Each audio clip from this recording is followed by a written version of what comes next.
From the top rope and the Great American Bash, I bid you all good evening, morning, afternoon, wherever you may be in this great land of ours or around the world. Welcome to the $777 million studio. I'm the Pro Wrestle Machine. Let's get into this issue. Through the use of the Pro Wrestle Machine. June 14, 1999 Wrestling Observer Newsletter. Sable sues WWF for $140 million. Martha Hart upset with WWE's use of Owen Hart funeral footage. More. By Observer staff. Pro Wrestling's latest spill into the national headlines came with Rena Mero's $140 million lawsuit filed on June 3 against Titan Sports and her subsequent quitting of the company. The lawsuit has inspired a lot of snap judgment, a lot of which is probably fair, that while there may be some merit to some of her complaints about the direction of the WWF, she was one of the prime beneficiaries of the change.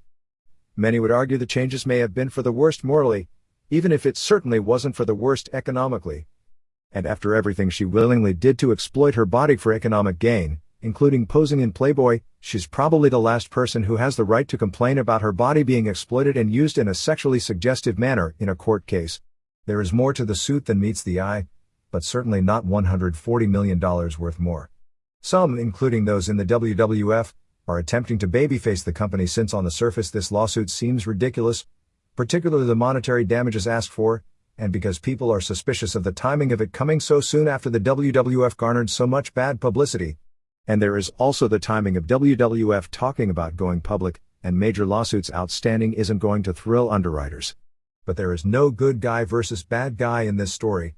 The lawsuit, filed in U.S. District Court in Bridgeport, Connecticut, had been building up for several months as problems between the two sides had existed in a small part for about a year, and became known somewhat publicly since before the Royal Rumble, when at first Sable, the character played by Rena Mero, was pulled from the show in her scheduled strap match against Luna, but wound up a few days later having the booking put back on and doing the show. At that point, she made it clear she didn't want to wrestle regularly anymore, claiming it as being dangerous, citing the fact that she wasn't a trained wrestler and hadn't signed to be a wrestler. Since she held the WWF Women's title at the time, that didn't exactly endear her to the wrestlers, and she began being ostracized, which led to other problems. There had been more heat building up between the two sides when at one point she and Mark Mero had asked for their release, but things were temporarily worked out and they wound up staying. WWF management painted Mark Mero as the villain manipulating his wife in the early part of this year, and Mark was booked in a loser must retire match, which he lost, and thus wasn't used as an active participant in the shows any longer. Rena Mero, saying she wasn't under contract as a wrestler, but as a television performer, didn't want to appear on a full-time schedule on house shows, but was willing to appear but not wrestle on television, but was willing to wrestle on more lucrative pay-per-view shows, a double standard that also didn't endear her to many. While many WCW performers have similar deals, even the top performers in WWF don't have them. The situation was only made worse because management to a degree put up with it since her popularity had exploded. She earned an estimated $750,000 to $1 million last year largely through exploiting her body. Her magazine covers such as Playboy and TV Guide did huge sales.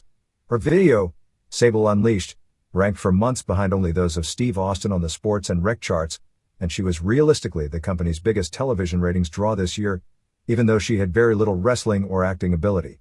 Indeed, the general consensus was, more than almost anyone else, Rena Mero was the beneficiary of McMahon and the Titan Sports Machine true marketing genius, because there are plenty of beautiful women in this world with a lot more talent, but she was in the right place at the right time with the right push.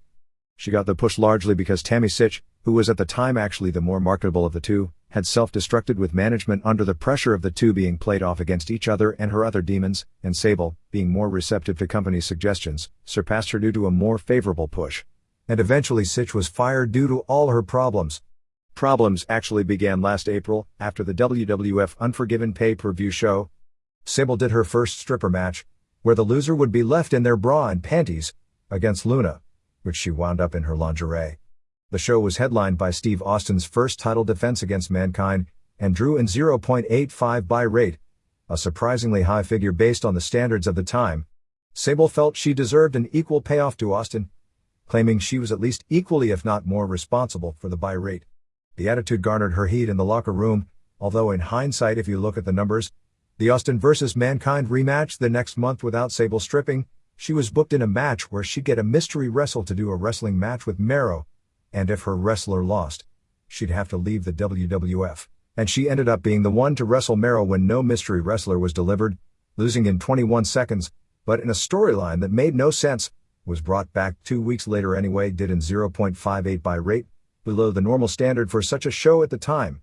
Her next major appearance teasing skin was the now famous bikini contest on the fully loaded pay-per-view where Jacqueline showed her nipple and Sable came out with only body paint on, which drew in 0.90 buy rate without a singles title match on top. Undertaker and Austin vs. Kane and Mankind headlined, which was very slightly higher and realistically basically the same as the buy rates for the next two in-your-house type events where she didn't play a major role.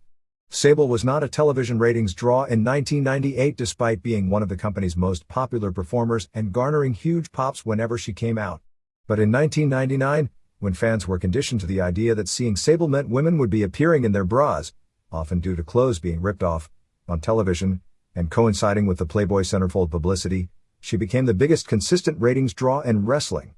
Since Raw was teasing exposed breasts so much, the only way to keep getting the junkies high would be at some point to eventually deliver the accident.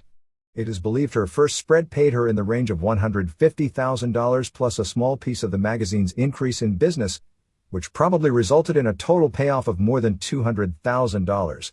She signed a similar deal to do a second cover in centerfolds, scheduled for an August release, which is probably another reason things got to where they wound up.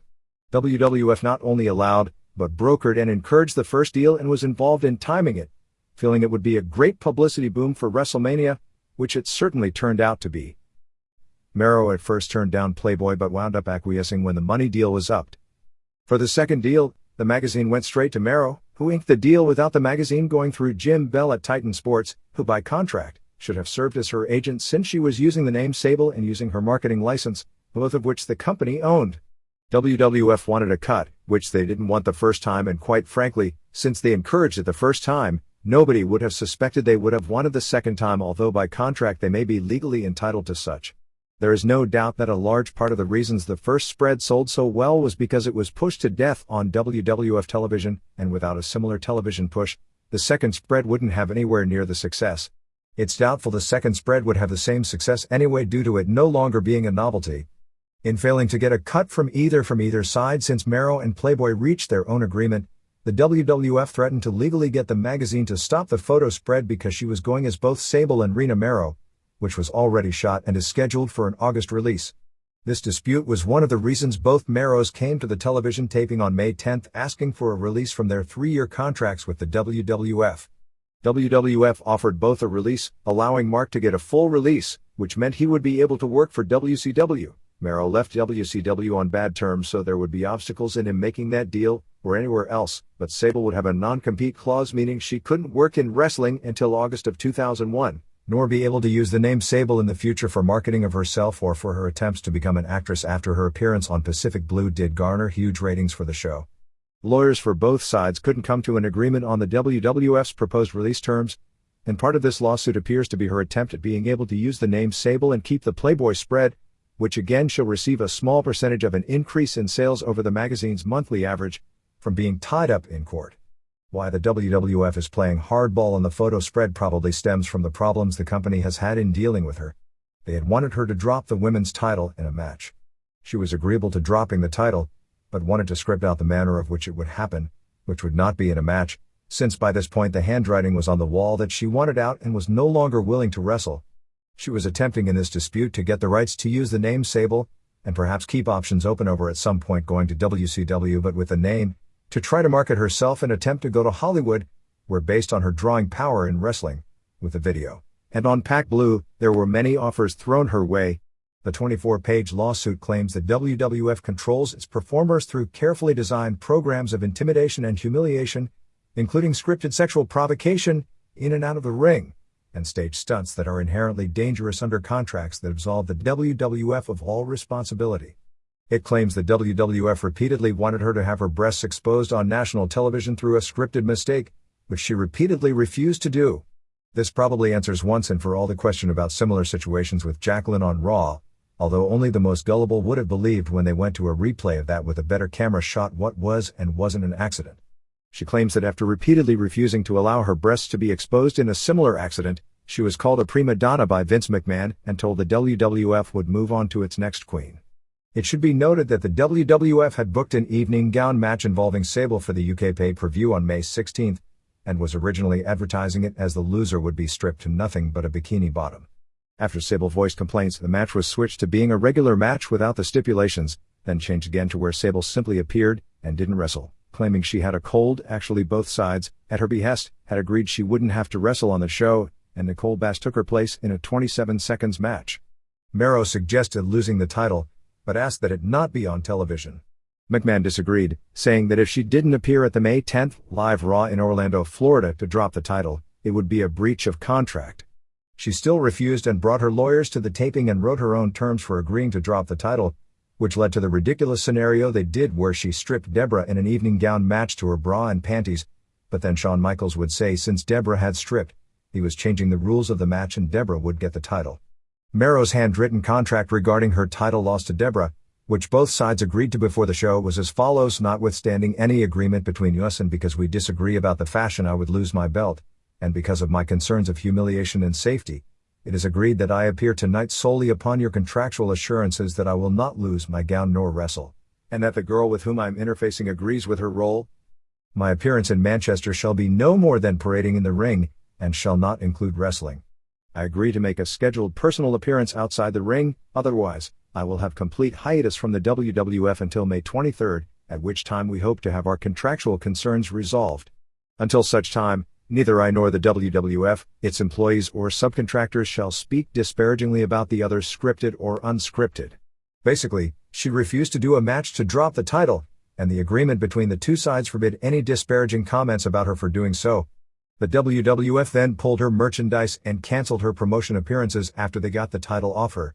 6 days later, while on what turned out to be her last WWF appearance at the No Mercy pay-per-view in Manchester, England, her bags in the dressing room were smeared with feces. This is not uncommon in wrestling to have practical jokes, such as this played on unpopular wrestlers, and it happened to Tammy Sytch in Europe as well a few years back, which led to her coming home early from a tour. But that is still no excuse for it. Mero claimed this overall behavior should allow her to have her contract rescinded, with her maintaining all merchandise rights and rights to the name Sable. She claimed the WWF's behavior violates Connecticut Unfair Trade Practices Act and claimed that to send a strong messages to the industry, the WWF should be assessed punitive damages of $100 million. According to the suit, in March 1996, while accompanying her husband to a contract signing, McMahon told Mrs. Mero he was struck by her beauty and suggested she begin appearing as a valet, and she signed a contract with WWF in April.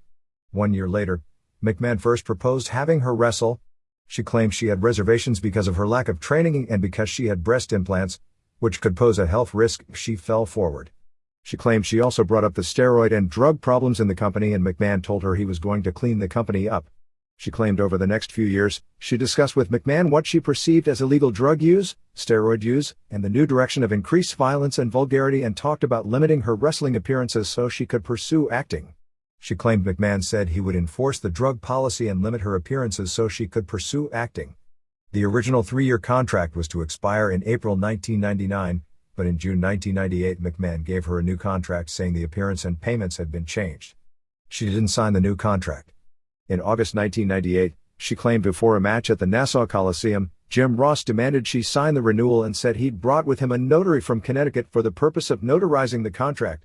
She claims she told Ross she wanted her lawyer's advice before signing, but Ross demanded she sign it immediately, saying, as McMahon had, the new contract was with the exception of payment and appearance modifications, the same as the original. The new contract did differ in that it had an arbitration clause, which was the only major difference. However, the lawsuit complained about certain terms of WWF contracts. The terms were any injury resulting in an inability to perform for 6 weeks results in a reduction of the base salary, that the company doesn't have to pay any royalties to the performer at that point and extends the length of the contract a similar time as the layoff. In the event of injury, the wrestler absolves the company of any negligence claim. In the event of death, the defendant retains the right to any and all money still due. She claimed to be placed in dangerous and morally compromising situations. She claimed men would routinely walk into the women's dressing room as if by accident. Men would cut holes in the walls to watch the women dressing. Extras were hired by the WWF to expose their breasts, These were the strippers they used dressed up as fans at house shows and TV tapings when they briefly did that angle where Hunter Hearst Helmsley would talk women into taking their tops off. She claimed they had big nipple contests. Men bragged about sexual encounters with women present. They produced catalogs and t-shirts with her in a degrading fashion offering sexual favors. They wanted her to do a lesbian angle. She claimed, tied to roid rage, that wrestlers regularly threatened to beat her up outside the ring and specifically pointed to a wrestler threatening to bite her face to ruin her career, claiming the WWF did little to alleviate the abuses, and its own offices regularly participated in the vulgarity. She claimed she and other wrestlers were told to engage in sexually provocative and outrageous conduct as a marketing ploy, even though she had complained she found the increasing sexual tenor to be offensive and morally objectionable. She then complained certain announcing byplay involving Shawn Michaels and Jerry Lawler violated the agreed-upon deal. The passages she listed in the suit were: do you think she is horizontally accessible? She is accessible every which way from what I hear. And while holding the mic, she certainly seems comfortable with that microphone up at her mouth like that.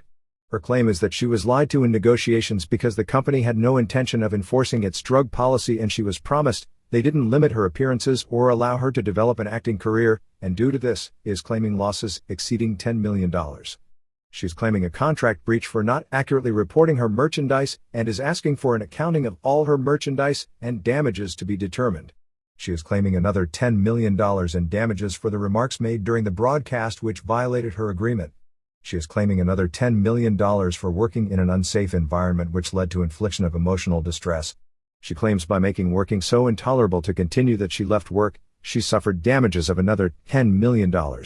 And finally, she's claiming due to violating the Connecticut Unfair Trade Practices Act that she's suffered damages of another $10 million. While my feeling is some parts of this lawsuit are silly, and some have merit, although not at the financial level stated, she'd be a lot more sympathetic character if from the start she was turning down these exploitations of herself rather than allowing herself to be marketed and taking the big payoffs from being exploited sexually for all she was worth, having the run clearly on its way down not because she was cooling off, ratings show her popularity was peaking, but because the company was promoting a less demanding Deborah ahead of her, and then when the die was cast complaining legally about everything.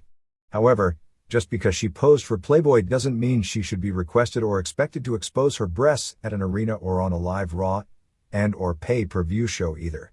While this was all going on, Harold Merowitz, the father of Mark, passed away on June 2nd. The post-funeral situation publicly between Martha Hart, the widow of Owen, and Vince McMahon really turned sad this past week, largely based on McMahon airing footage of his wrestlers coming to Hart's funeral against the wishes of the Hart family. In the June 2nd Calgary Sun, which was reported nationwide in Canada, Martha Hart said, "I feel exploited and violated by it. I was completely repulsed by it." The story said that Martha spoke directly with Vince McMahon on a couple of occasions and told him not to air any video from the funeral. "I said it because I dislike their show and airing the footage is self-serving. Not only did they disrespect me, they didn't care." Hart also said she was angry because when she came into the funeral home, there was a big heart with Owen Hart on it and WWF on the side. She said she was so disgusted with the WWF logo on it she told them to get rid of it. The WWF should be totally denounced for what they did. Owen was not a tacky, sleazy wrestler and I didn't want the footage aired on a WWF show. Hart also noted in the story that McMahon didn't pay for the funeral. On the June 1st Raw show, which was taped on May 25th in Moline, Illinois, during the introductions to the show with Jim Ross and Jerry Lawler, introduced a piece which was to air clips from Calgary from the funeral which would take place earlier in the day of when the Raw show would air, which would be inserted into the show. During the week after the taping, the WWF was requested not to air any footage, which ruined the open of the show already shot. During the week they tried to convince Martha Hart that it would represent closure to the fans. However, she still asked them not to show footage. The footage that aired showed several WWF wrestlers going into the church and a bus or two that transported the WWF wrestlers decorated with "We love you Owen" and "We miss you Owen." If I hadn't heard that the family had requested the WWF air no footage from the funeral, I'd have thought it was the classiest handling of the situation they had done to this point. It clearly was not about ratings, as it was put on first thing in the show and never referred to again. However, if the family requested they not show footage and they did, that's a completely different issue. McMahon responded in a letter in the Calgary Sun on June 5th, stating, "For the record, giving Martha Hart the benefit of the doubt in her time of grieving, I spoke to Martha after the death of Owen on approximately 5 occasions. At no time during any conversations did she ask me to not show footage from Owen's funeral. However, in fairness to Martha, she did indicate to Carl DeMarco, president of Titan Promotions Canada, and longtime Hart family friend, at one time, that she would prefer that the World Wrestling Federation not show the funeral footage. However, in a subsequent conversation, DeMarco explained to Martha that since she invited all other media to the funeral service and even to the burial, it would only be appropriate that the WWF show footage of Owen's funeral so that Owen's fans could say goodbye. Giving Martha Hart the benefit of the doubt, she may have forgotten that she changed her mind and addressed the situation with DeMarco and not me. I don't know why Mrs. Hart would publicly raise the issue of who paid for Owen's funeral. It was the WWF's expressed intention to rob Wintonick of the McInnes and Holloway Funeral Home to pay for all funeral expenses. However, unbeknown to us, Mrs. Hart directed the funeral home that she would pay certain expenses. Incidentally, the WWF also paid for items such as limousine services, transportation of the body, flowers, service folders, video screen, public address system, buses, signage for buses, armbands, catering, housekeeping, lawn cleanup, ladies' and men's clothing, sunglasses, hairdressing, obituaries, a Canadian flag.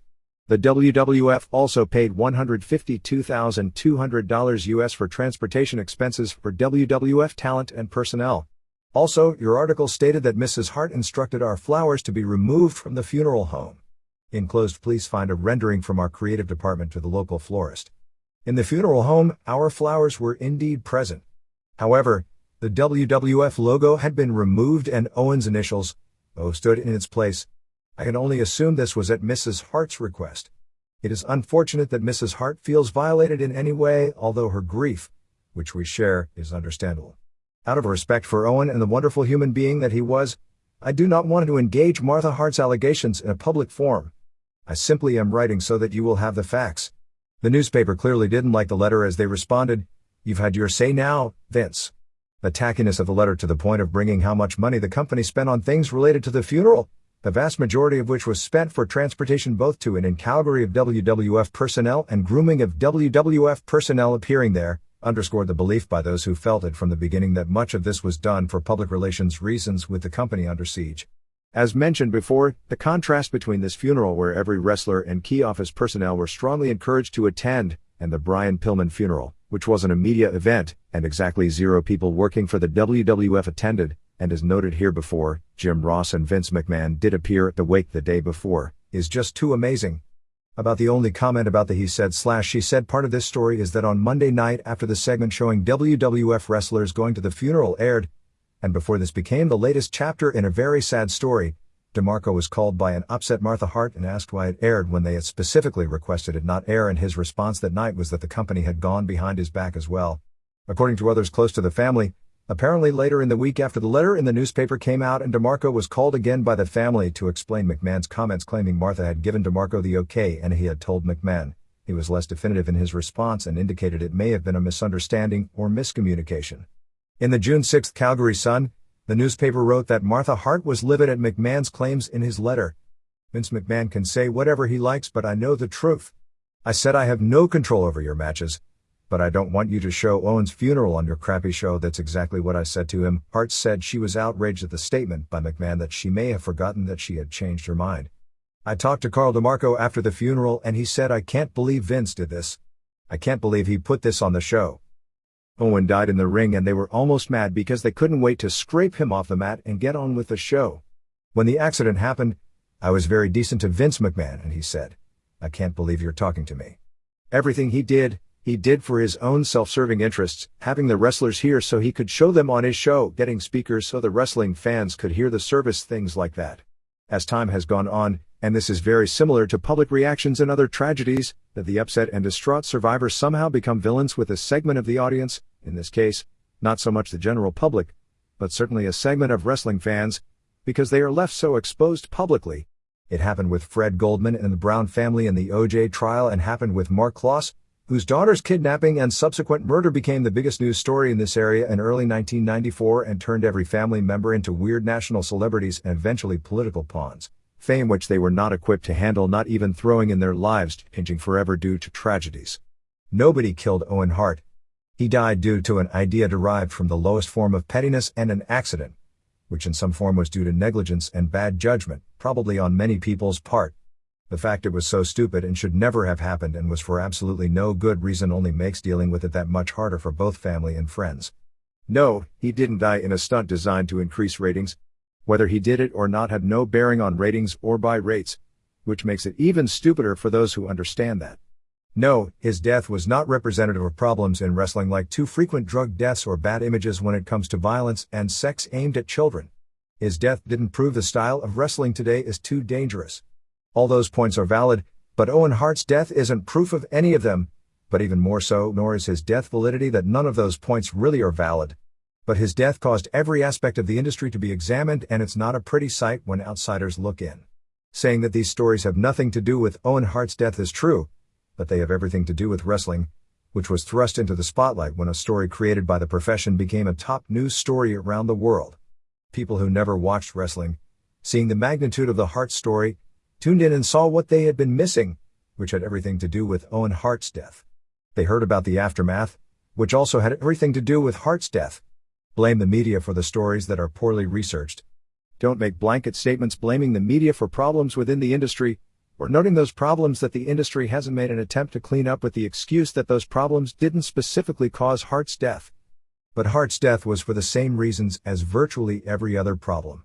He didn't die in an attempt to increase TV ratings, as the show was on pay-per-view and he was in a preliminary match with a relatively small role and the title he was supposed to win was no longer emblematic of the number 2 man in the company as it once was. But he did die because of the ratings war. He was in the role meant to spoof Sting and Hogan and maybe even his brother a little, because they were top stars in the rival company that they were having a ratings war with, and his stunt coming from the ceiling was specifically to mock Sting. Which makes the tragedy that much worse because that's a really stupid reason to do something like that in the first place. McMahon was originally scheduled as a guest on Larry King on June 3rd, but according to WWF officials, he was uninvited the day of the show. Martha and Bret Hart were in Kansas City on June 3rd and June 4th meeting with police. Police Chief Rick Easley announced on June 4th that toxicology tests showed no trace of alcohol or drugs in Hart's body. Tests on the harness mechanism, which sent Hart 91 feet to his death, showed it had not been tampered with and no parts appeared to have been missing according to Major Greg Mills of the police in an article in the Kansas City Star. The police met with the Harts for 2 hours on Thursday and another 40 minutes on Friday. Police would not comment on what was discussed. Mills said the case was still open, and that once the work is complete he expected they would forward the case to the prosecutors for a review as it relates to possible criminal charges being brought. Officially the story is that Hart actually died about 6 minutes after his fall, and not on impact, although he was dead by the time he was wheeled out of the ring and there were people backstage who knew it. He didn't suffer a broken neck from the fall, but suffered a ruptured aorta which led to him bleeding to death rather quickly internally. The Blue Blazer was scheduled to win the IC title from The Godfather in that match that never happened, and probably to assume a comedy role as champion with Max Mini as his mascot like second, to be made fun of. The rest of the Over the Edge show went on as planned with no changes. The Austin-Undertaker title match was scheduled to have the basic same storyline, Shane McMahon screwing Austin out of the title after Vince came back from the hospital to tease the idea of saving the day, although there were probably some ramifications made in how they got there as Vince's role in the screwing may have been teased slightly more in the original plans. The greater power angle was, according to what we'd been told earlier in that week, scheduled to be shot at the pay-per-view show and the revelation of McMahon scheduled for the next night on the Raw show. On an international basis, this was the biggest story ever in American wrestling. Owen Hart was on the cover of the June 15th Weekly Pro Wrestling. It's exceedingly rare when a cover of a Japanese wrestling magazine doesn't have to do with something happening in Japan. You can count on one hand the number of foreigners that have made the cover based on something out of Japan. I think the only ones I can remember in the last 6 years are Ken Shamrock for his match with Hoist Gracie and Steve Austin. The June 4th Box E Lucha also had a Blue Blazer/Owen Hart cover, making it the first time since a 1994 cover with Art Barr's death that a non-Hispanic wrestler was on the cover of that magazine and the first time in the 46-year history of the world's oldest wrestling magazine that a story based in the United States was the cover story in that magazine. Athletes in several sports paid tribute to Owen Hart either wearing black armbands or O on their uniform, including Brett Hull in the NHL playoffs and numerous Major League Baseball players. Not much in the way of details are known at press time, but WCW announced the signing of rap star Master P and former NBA star Dennis Rodman. P, who once played minor league basketball, is the biggest player in music these days and just started No Limit Sports as a sports agent, which includes Ricky Williams as a client, will appear at major television tapings including the July 5th Nitro at the Georgia Dome and possibly the June 21st Nitro at the New Orleans Superdome. P had bragged in a conversation that his appearing would sell out both buildings. Several of the wrestlers urged Bischoff to tie in with P, whose bodyguard Swole wants to be a pro wrestler, and probably would have tied in with the WWF if WCW hadn't have made the deal. At press time, the Superdome had sold 9,707 tickets for $242,658 and the Georgia Dome had sold 12,571 tickets for $416,180. Rodman, who was responsible for WCW's second biggest pay-per-view show in history, last year's Bash at the Beach where he formed a tag team with Hulk Hogan against Diamond Dallas Page and Karl Malone, was recently released by the Los Angeles Lakers. Rodman earned $2.25 million for that one show, $1.5 million base pay, and $750,000 more as a percentage of the increase in business, over $5 million on the show, the second largest payoff in the history of the pro wrestling industry, trailing Mike Tyson's $3.5 million payoff for doing WrestleMania. Rodman, who despite the money he signed for the show, no-showed the final promotional show at the Georgia Dome 6 days beforehand, and then showed up in San Diego for the show in no condition to perform, to the point that when he disappeared from the dressing room hours before showtime and left no word where he was going, panic-stricken WCW officials approached NBA players in the stands about emergency stand-in duty, not knowing if Rodman would return or not. Rodman had a lawsuit out against WCW wanting another $550,000 as a fee for the show, which was settled with the signing of a new 5-show deal which begins at the Georgia Dome and apparently will include pay-per-view appearances on the July 13th Bash at the Beach in Fort Lauderdale, Florida, and the August 14th Road Wild show from Sturgis, South Dakota.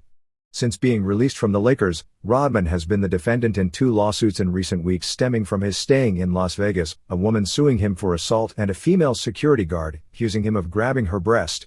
In addition, to make up for the revenue shortfall expected by the end of the year in pay-per-view and house shows by the end of the year, WCW will begin a policy at many Nitro and pay-per-view shows of charging $200 for ringside seats, with people buying the tickets getting a commemorative chair, similar to what the WWF has done for big shows for several years.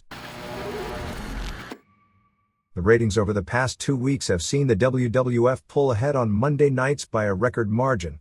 On June 7th, Raw drew a 6.68 rating, 6.39 first hour, 6.94 seconds hour, and a 10.6 share, its second highest competitive rating in history, trailing only the week that shouldn't count after the Owen Hart death.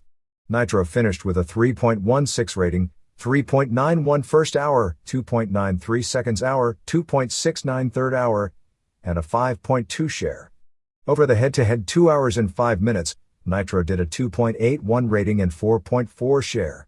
Showing how much Sable will be missed in the long run, Raw's highest rated quarter was the Deborah Nicole Bass Bikini Contest, which drew a 7.13 quarter, even beating the quarter where they revealed Vince McMahon as the greater power, which did a 7.03. In the battle of the 2 show main events, Undertaker vs. Big Show did a 6.86 final quarter and a 7.325 minute overrun, while Sting vs. Randy Savage did a 2.48 final quarter and a 3.485 minute overrun. Raw doubled the rating of Nitro in every quarter except the first quarter, where Raw opened with a 5.0 to 3.7 edge, with Nitro running the completion of the Nash Savage Dung angle and a Flair and Benoit vs. Page and Bigelow match to Raw's usual open. The biggest gap was the 7.13 for Deborah vs. Nicole, and seeing Nicole Bass in a bikini and later seeing Draws and Prince Albert throw up seemed to go together, to a 2.46, which was largely a replay of an angle where an unknown driver, teased on the internet by Eric Bischoff as being Sable of all people, without actually mentioning her name, theoretically maimed or killed Kevin Nash, which was certainly in the best of taste as they went off the air without giving an update. In other ratings for the past week, Sunday Night Heat with the King of the Ring qualifiers and what some folks probably thought was the answer to the cliffhanger drew a 4.04 rating. Thunder on June 3rd did a 3.14 rating, headlined by Flair vs. Benoit, which did a 4.1. Livewire did a 1.7, Superstars did a 1.8, and WCW Saturday Night did its lowest rating in the 27-year history of the show with a 1.3. While this is not an excuse, because every summer the time slot of the show and the length is bounced around due to the Atlanta Braves, but the show did air 1 hour later than usual and is only a 1-hour show. For May 31st, Raw did a 6.23 rating, 5.77 first hour, 6.66 seconds hour, and a 10.1 share. Nitro did a 3.26 rating, 3.84 first hour, 3.11 seconds hour, 2.97 third hour, and a 5.4 share. Over the head-to-head period, Nitro did a 3.04 rating. Raw's main event of Steve Austin vs. Undertaker did a 6.8 final quarter and 7.3 overrun. Nitro's main event of Sting vs. Rick Steiner with Tank Abbott as ref did a 2.9 final quarter and a 3.2 overrun. Nitro's high quarter was a 3.7 for a Piper interview, which included Malenko and Flair getting involved, and its low point was a 2.4 for Ernest Miller vs. Scott Norton. In other numbers for Memorial Day weekend, Thunder did a 2.94 on May 27th, Sunday Night Heat did a 3.13, its lowest mark in history, which should be attributed more to the holiday weekend than anything else. Livewire did a 1.9, Superstars did a 1.7, and WCW Saturday Night did a 1.4. Kendo Kashin Tokumitsu Ishizawa was the surprise winner of the 11th New Japan Best of the Super Juniors tournament, beating Koji Kanemoto in the finals before 13,600 fans on June 8 at Tokyo Budokan Hall. Kashin, 30, a former Olympic hopeful in amateur wrestling who was sent to Brazil and given a submission gimmick early in his career, which turned out to be the right gimmick at the right time many years later, was established officially as a junior heavyweight title threat, beating last year's tournament winner and current IWGP Junior Champion Kanemoto in 13-15 using a triangle choke submission. Kashin captured the B block with a 4-1 record, with his only loss coming to Shinjiro Otani, who finished with a 3-1-1 record. The rest of the block saw El Samurai at 2-2-1, Minoru Tanaka and Dr. Wagner Jr. at 2-3, and Masao Orihara at 1-4. Kanemoto won the A block with a 4-1 record, with his only loss coming to Jushin Liger on the Big Osaka show on May 31st. Liger and Gran Hamada were both 3-2, while Masaaki Mochizuki and Tatsuhito Takaiwa were 2-3, and Super Shocker was 1-4. Kanemoto clinched going to the finals on June 3rd in Higashi Hiroshima, pinning Hamada. Liger was still alive and could have tied him, forcing a playoff, but he did the job the next night in Takamatsu for Takaiwa. Kashin and Otani were tied going into the final days with 3-1 records. Otani on June 3rd went to a 30-minute draw with El Samurai, leaving a June 6th match ensue where Kashin beat Wagner with an armbar submission in 8:55 as the eventual deciding match. This year's tournament, with no outside talent that was considered a threat, seemed to have the least excitement of any in the long illustrious history of New Japan tournaments. It is no doubt, historically, if you could look back at this tournament in 15 years like the 1984 tournament, at that point called the WWF World Junior Heavyweight Title League, which included Dynamite Kid, Davey Boy Smith, Black Tiger Nobuhiko Takada, the Cobra, Kunyaki Kobayashi, and Bret Hart, all of whom had runs as major stars in the business, that the same wouldn't be said. The UFC curse continued as the planned July 16th pay-per-view show main event between former UFC champions Maurice Smith vs. Marco Waz is in jeopardy, stemming from Smith's defeat in a K1 match on June 6 in Sapporo, Japan against the reigning K1 King of Kings Peter Aerts. Smith, 38, suffered a technical knockout in 2:43 of the third round of the main event at the Mikomanai Arena before a sellout 11,000 fans. The match was stopped by the ref after Smith was the recipient of numerous punches in succession. UFC generally, due to the political pressure it's under, is as if not more strict than boxing when it comes to using fighters after knockouts. The general rule in commission states is that a fighter who is knocked out isn't allowed to fight again for 90 days. The UFC rule book, and there is such a thing, doesn't mandate a specific time frame of not using a fighter after a knockout, but in the past the 90-day rule has been adhered to. The Waz match would be 41 days after the TKO. At press time, until a description of the damage inflicted in the finish is confirmed and whether Smith was simply momentarily stunned, not totally silly, or something in between, no decision has been made by UFC regarding saving the main event. In addition, Dream Stage Entertainment announced 4 matches for its July 4th show at the Yokohama Arena, which includes 2 likely worked matches on top. The originally proposed Nobuhiko Takada vs. Naoya Ogawa match isn't going to happen. An angle was shot for it after Takada's worked victory over Mark Coleman at the last show. However, there apparently was a problem of Takada's backers not wanting him to go down, so instead it'll be Takada vs. Mark Kerr and Ogawa vs. Gary Goodridge. With both Takada and Ogawa being politically well connected and largely protected, one would expect going in both matches would be worked. It will be interesting because Kerr, who is ranked in most listings as the #1 heavyweight in the MMA world, has never done a worked match before, and if he were to agree to put Takada over, as Coleman did, it probably indicates he recognizes his future is more in pro wrestling than MMA. Goodridge may have done one, in Brazil against Cal Warsham a few years ago. Originally Kerr was to face Enson Inoue, however Kerr missed the first scheduled meeting due to elbow surgery. Inoue broke his hand training for a second scheduled meeting between the two, so instead Kerr was to face Takada. In addition, 2 more matches were announced, with Guy Mesger vs Akira Shoji and Ebenezer Fontes Braga, coming off a draw with no judges under Vale Tudo rules, which he dominated on the last Pancrase pay-per-view, facing Masakatsu Funaki, facing Kazushi Sakuraba on this show. There are also reports on the IBC internet site that Carlos Barreto, considered in many circles as the top heavyweight in Brazil, will face Tom Erickson, undefeated in MMA, including a quick knockout of Kevin Randleman a few years back. Japanese television rundown. May Battle Arts. This was a Korakuen Hall show and was really good with great crowd heat. They knew everyone and were into everything. 1. Tiger Mask beat Ikuto Hidaka in 12:56. About 4 minutes aired and it was really good. Mask was dressed in a mid-80s Super Tiger ring outfit. Tiger Mask did all the old Sayama spots almost identical to Sayama, but since this is a different era, it's not as impressive looking. Mask won with a chicken wing crossface submission. 2.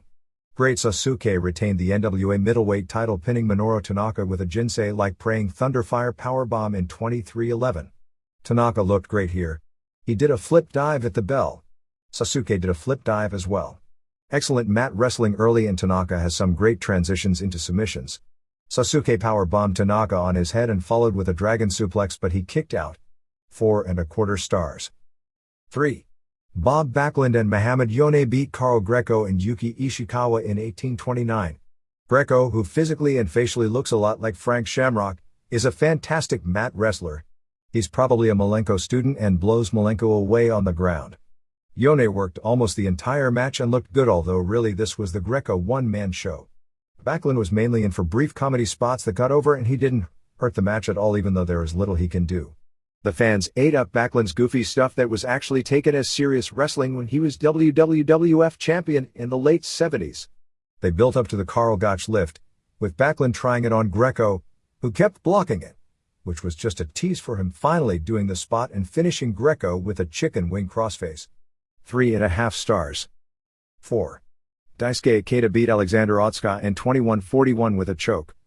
Ikeda bladed early after a headbutt. Some ups and downs.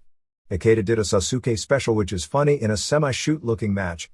Ikeda did the Jerry Lynn cradle piledriver spot. For all we know, it was probably invented in Japan in one of the smaller groups before Lynn was it. Otsuka did a giant swing so fast it was like Lioness Asuka in her 80s prime.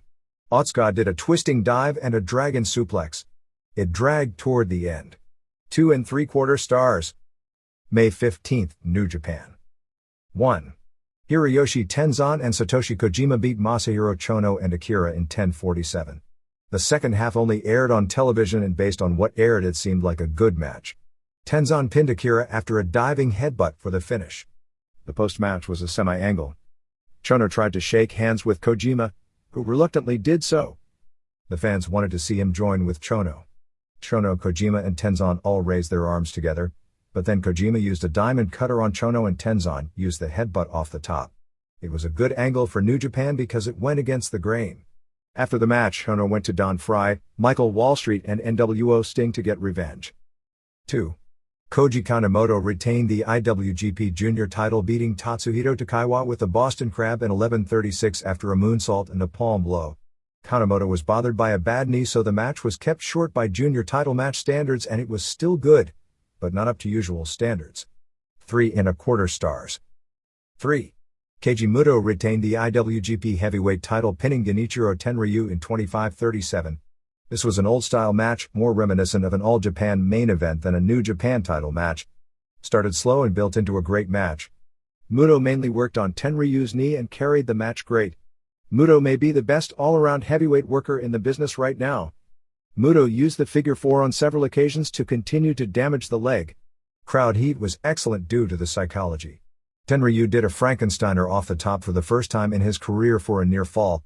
Muto used a Frankensteiner off a powerbomb attempt, followed by a spin kick, a drop kick to the knee and the moonsault for the finish. After the match, Muto issued challenges to both Misawa and Kawada. 4.25 stars. May 16th, All Japan. They aired footage of the meeting with Misawa, Muto and Seiji Sakaguchi next to a giant poster of Baba. Muto talked about how he wanted this badly and seemed really excited about meeting Misawa. 1. Tiger Mask and Great Sasuke and Hayabusa drew Manukiya Mossman and Masahito Kakihara and Yoshinari Ogawa over 30 minutes. Most of the match aired. Sasuke came out with both the IWGP Junior Tag title belt and the NWA Middleweight title belt. The TV graphic listed both belts. Tiger Mask came out wearing the British Commonwealth Junior title. The announcers played up big the idea that an IWGP champion was appearing on an all-Japan show.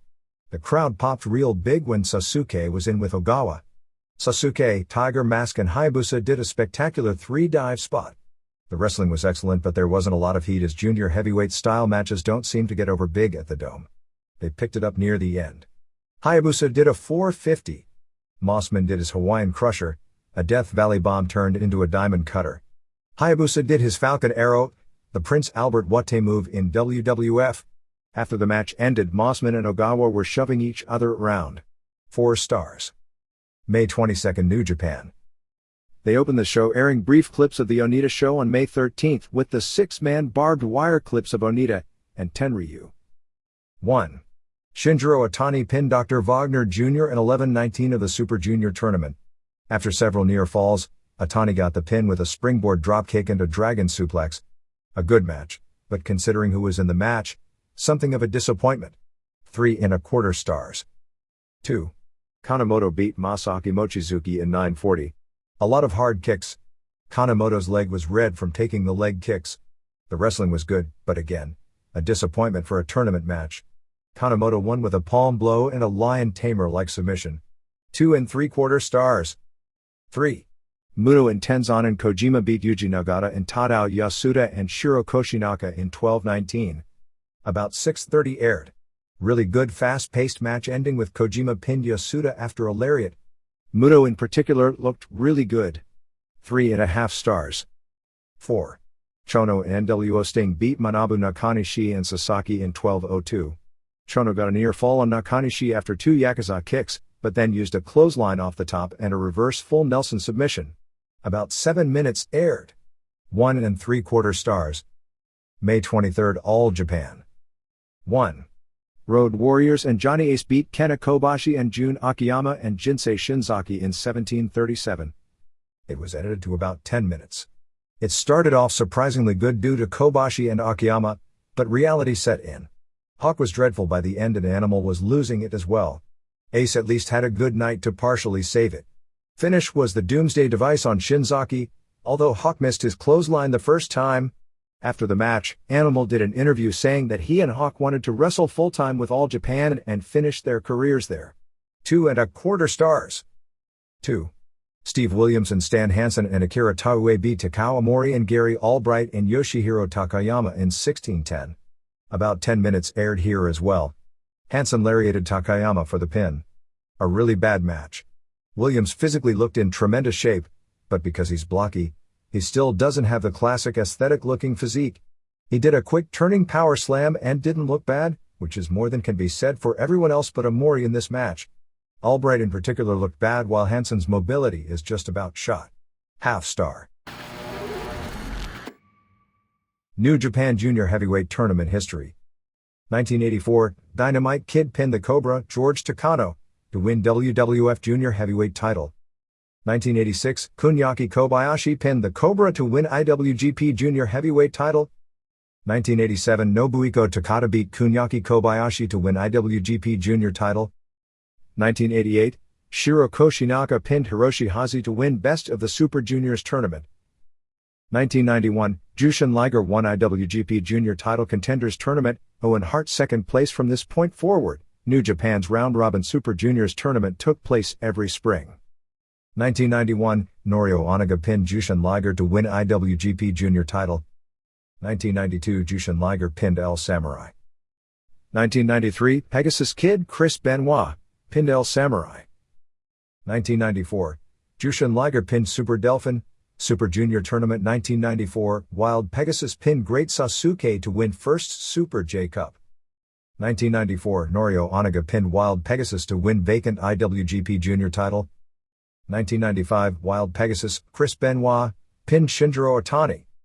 1995 Jushin Liger pinned Gedo, second Super J Cup. 1996 Black Tiger, Eddie Guerrero, pinned Jushin Liger, Super Junior Tournament. 1996 Great Sasuke pinned Ultimo Dragon to win first J Crown Tournament.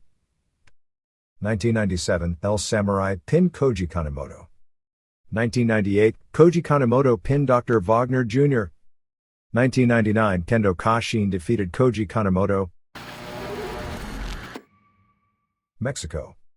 The June 4th Arena Mexico show was headlined by El Gigante Silva and Atlantis and Brazo de Plata beating Universo 2000 and Mascara Ano 2000 and Apollo Dantes and Villano Tercero when Silva single-handedly destroyed everyone and he and Porky sat on a pile of Dantes and the two Dynamitas for the pin.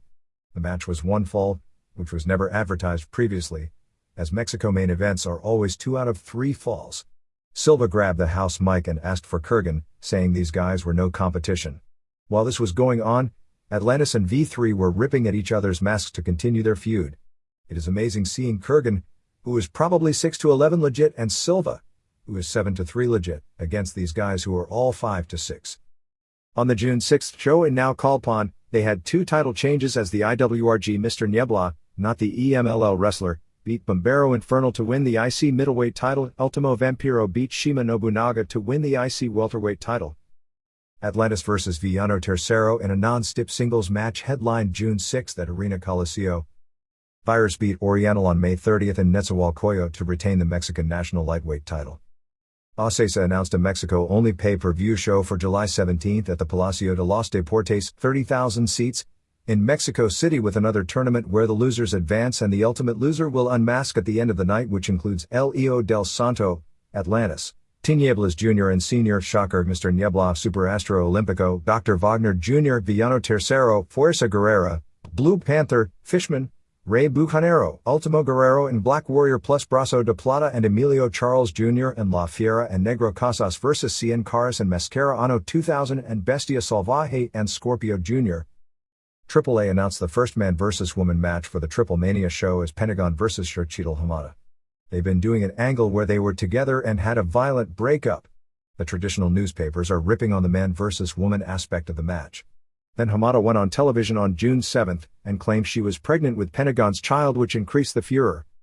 June 11th at Arena Mexico is headlined by Santo and Casas and Shocker vs. Scorpio Jr. and Dr. Wagner Jr. and Bestia Salvaje, and the semifinal has Brazo de Plata and Headhunters vs. Cien Caras and Dantes and Kurgan.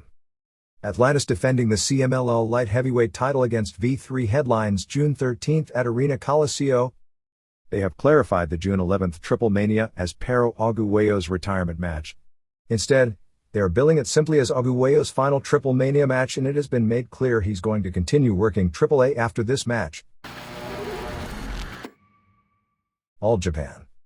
The complete lineup for June 11th at Budokan Hall is Mitsuharu Misawa vs. Kenta Kobashi for the Triple Crown, Vader vs. Bart Gunn, Jun Akiyama vs. Johnny Ace, Toshiaki Kawada and Akira Taue vs. Yoshihiro Takayama and Takawa Mori, who won the All-Asian Tag titles on June 4th from Hayabusa and Jinsei Shinzaki, Yoshinari Ogawa and Masahito Kakihara and Masamichi Marufuji vs. Jinsei Shinzaki and Kentaro Shiga and Yoshinobu Kanemaru, Giant Kimala 2 and Manukia Mossman vs. Wolf Hotfield and George Hines, and a few prelims.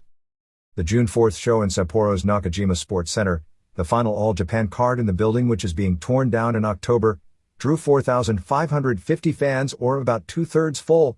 Takayama and Amori beat Hayabusa and Shinzaki in 27-11 when they did a double-team Splash Mountain, Razor's Edge, on Hayabusa, and Amori used a clothesline and bombs away knee drop to the back of the head on Shinzaki. After the match, Takayama and Amori said they wanted a shot at Kobashi and Akiyama's World Tag Team title, and said they wanted their match on June 11th at Budokan Hall to be an all-Asian tag title match with the winning team getting the shot at Kobashi and Akiyama. The main event on the show may have been the first time ever matchup, and if not the first time ever, certainly the first time in many years, as Kobashi and Kawada beat Misawa and Taue in 24-24 when Kobashi pinned Taue after a lariat. They've really been pushing angles all week with Misawa and Kobashi, including a rare backstage brawl angle between the two of them. Also, Ace and Gunn, who were to get a tag title match on June 9th, beat Vader and George Hines, and Akiyama pinned Kakihara after an exploder suplex. May 30th TV show did a 4.9 rating. New Japan. New Japan failed to sell out Budokan Hall despite almost a Tokyo Dome caliber lineup on June 8 and the finals of the junior tournament. The return of Shinya Hashimoto, who was announced at 259 pounds, he was 305 in his last appearance, the dreaded Naoya Ogawa shoot deal at the Tokyo Dome on January 4, saw him lose to Genichiro Tenryu in 14-11 in another of their Battle of Brutal Chops match, similar to the old Ric Flair vs. Ron Garvin matches from the mid-80s. Hashimoto grabbed the house mic after the match and thanked Tenryu for allowing him to have a great comeback match. Keiji Muto and Satoshi Kojima beat Don Frye and Masahiro Chono in 15-13 when Frye accidentally punched Chono and Kojima followed up with a diamond cutter and lariat for the pin. The crowd popped huge as Kojima scored a clean pin on Chono. Kensuke Sasaki beat the previously unbeaten on this tour Meng in 8-13 with his power strangle submission. In their first singles meeting since breaking up the team, Yuji Nagata beat Manabu Nakanishi in 13-35 with a Lion Tamer-style Boston Crab. They did a 10-bell salute in the ring for Owen Hart at this show with Junji Hirata, who knew Hart when Hart was a teenager in Calgary, and Hirata worked there as a main eventer doing an Indian gimmick, held up a photo of Hart. The next tour will be June 25th to July 21st with a lot of shows in northern cities such as Morioka, Aomori, Asahikawa, and ending on July 20th and July 21st with the final two New Japan cards at Sapporo Nakajima Sports Center. On the tour will be Michael Wallstreet and Dr. Wagner Jr. as full-timers, while NWO Sting arrives on July 5th, and Meng will also be there for the final few weeks. Longtime referee and former wrestler Katsuhisa Shibata will retire from New Japan officially with a ceremony on June 25th at Korakuen Hall. May 29th TV show did a 2.7 rating. Other Japan notes. June 24th Rings show at Korakuen Hall has Kiyoshi Tamura vs. Yoshihisa Yamamoto, Bitsade Terriel vs. Yoke Stale, Fulcon vs. Gram Zaza, Hiromitsu Kanehara vs. Masayuki Naruse, Wataru Sakata vs. Boris Giliaskov, Minoru Toyonaga vs. Yasuhito Namakawa, and Willie Peters vs. Rishi Ueyama. On paper it's kind of an interesting show. The main event is interesting since Tamura is coming off winning the world title, but Yamamoto is being primed to represent the company in the interpromotional match in August against Naoya Ogawa.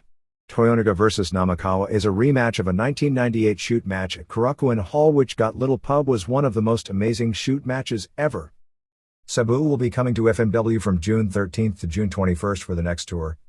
Among the top matches on the tour are June 13th in Okayama with Sabu vs. Riki Fuji and Masato Tanaka and Tetsuhiro Kuroda defending the tag titles against Geto and Koji Nakagawa. June 15th at Korakuen Hall has Sabu and Super Leather vs. Geto and Nakagawa, headlined by a bunkhouse match with Hayabusa and Tanaka and Kuroda vs. Mr. Ganasuke and Yukihiro Kanemura and Haido. Sabu also has a singles match with Hideki Hasaka on June 20th and with Kuroda on June 21st. All Japan Women opened the Grand Prix tournament at Korakuen Hall on June 6th with a show that drew about a half house, 1,000, with tournament matches having Yumiko Hata pin Manami Toyota in 22-12 with the Pyramid Driver, Sappai pin Zap T in 1901 with the double foot stomp, and Momoi Nakanishi pin Takako Inoue in an upset in 13-33.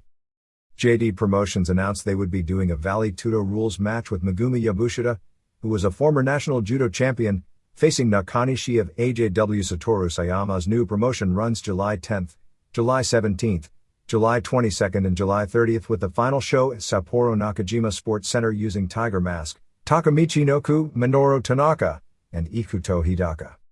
Joe Malenko returns to Japan on June 9th for the Masami Soranaka Memorial card, but on by Battlerts on June 9th at Korakuen Hall. Malenko and Carl Greco, who is an awesome mat wrestler, face Daisuke Ikeda and Yuki Ishikawa.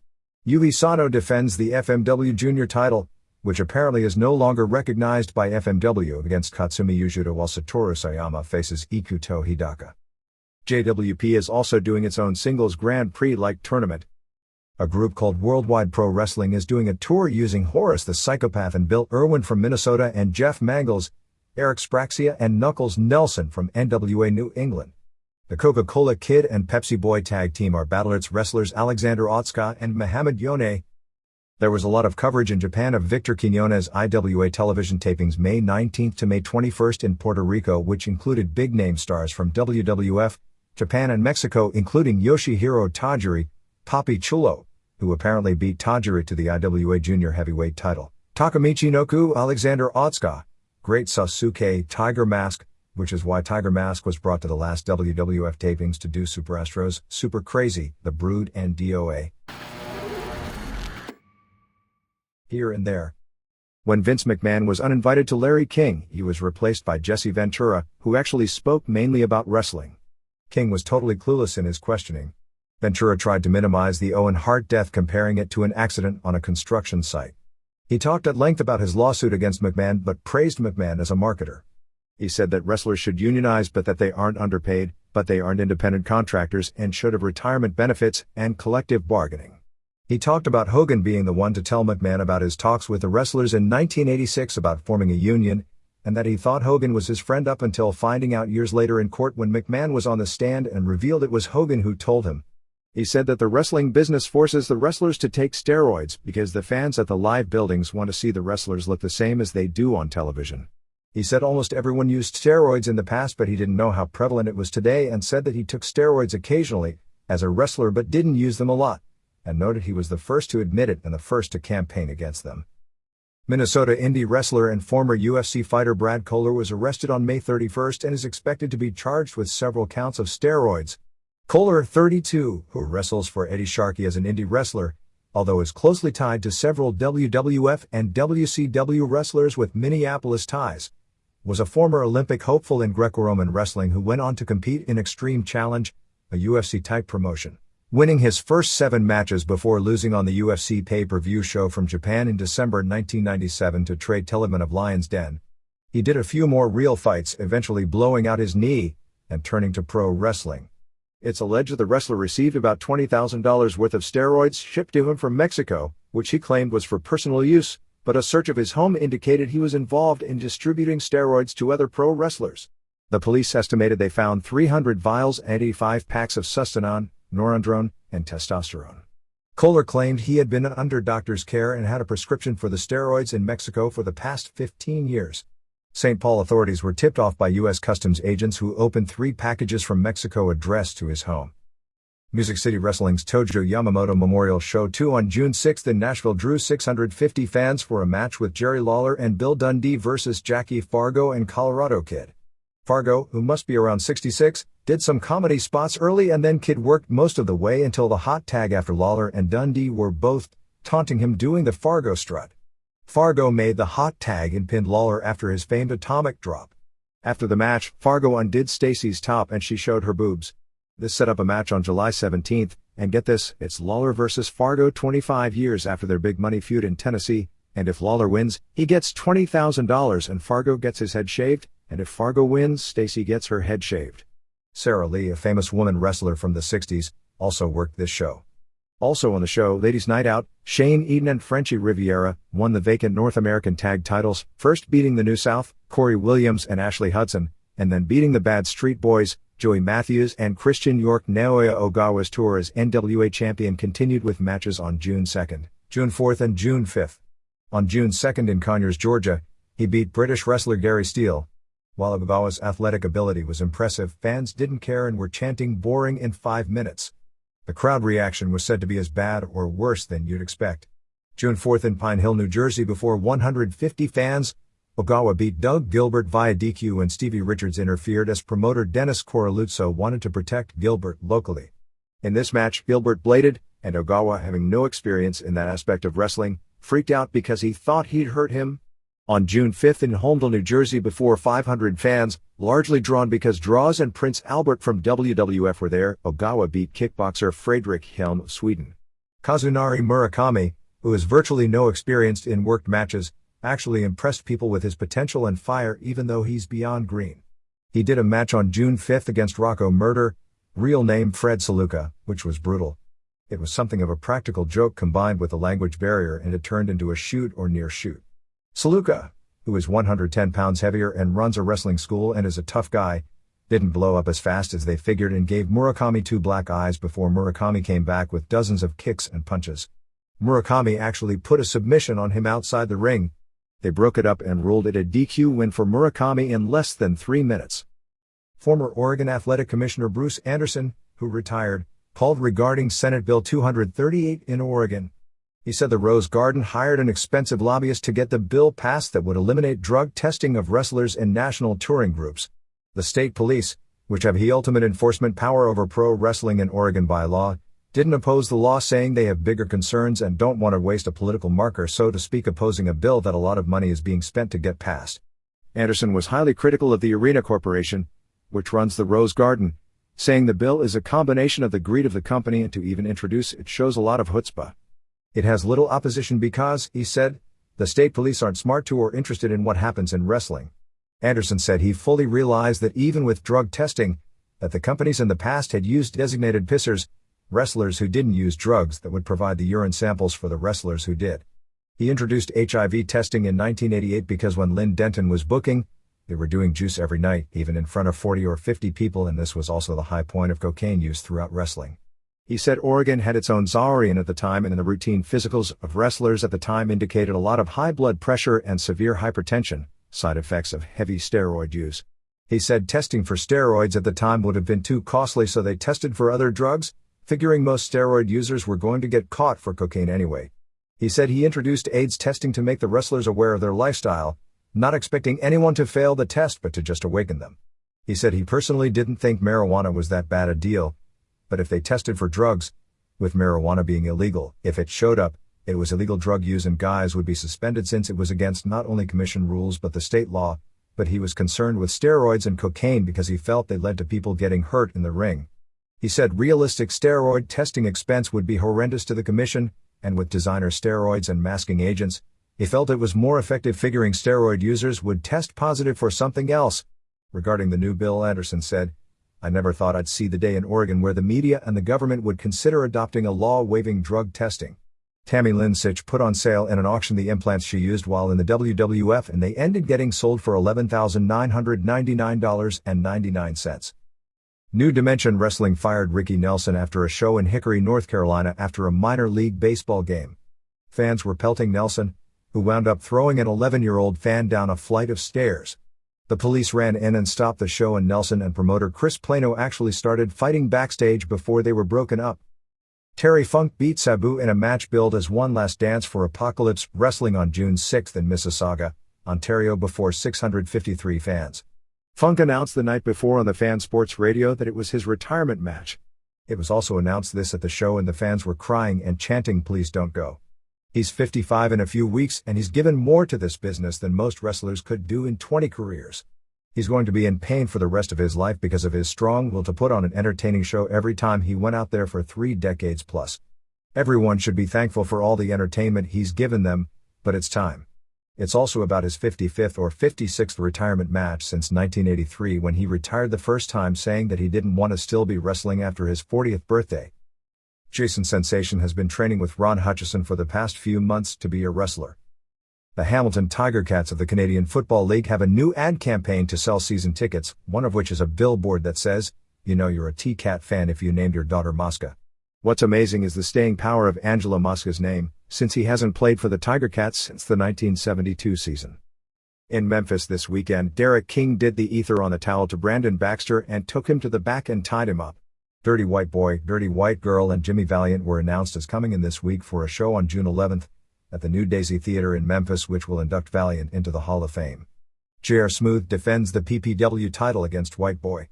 Valiant and Baxter versus CB Wyatt and King, with the losers painted yellow, and they are doing a tournament to crown a PPW hardcore champ with Vic Grimes, Steve Bradley, Chris Cannonball, and Mike Tierney.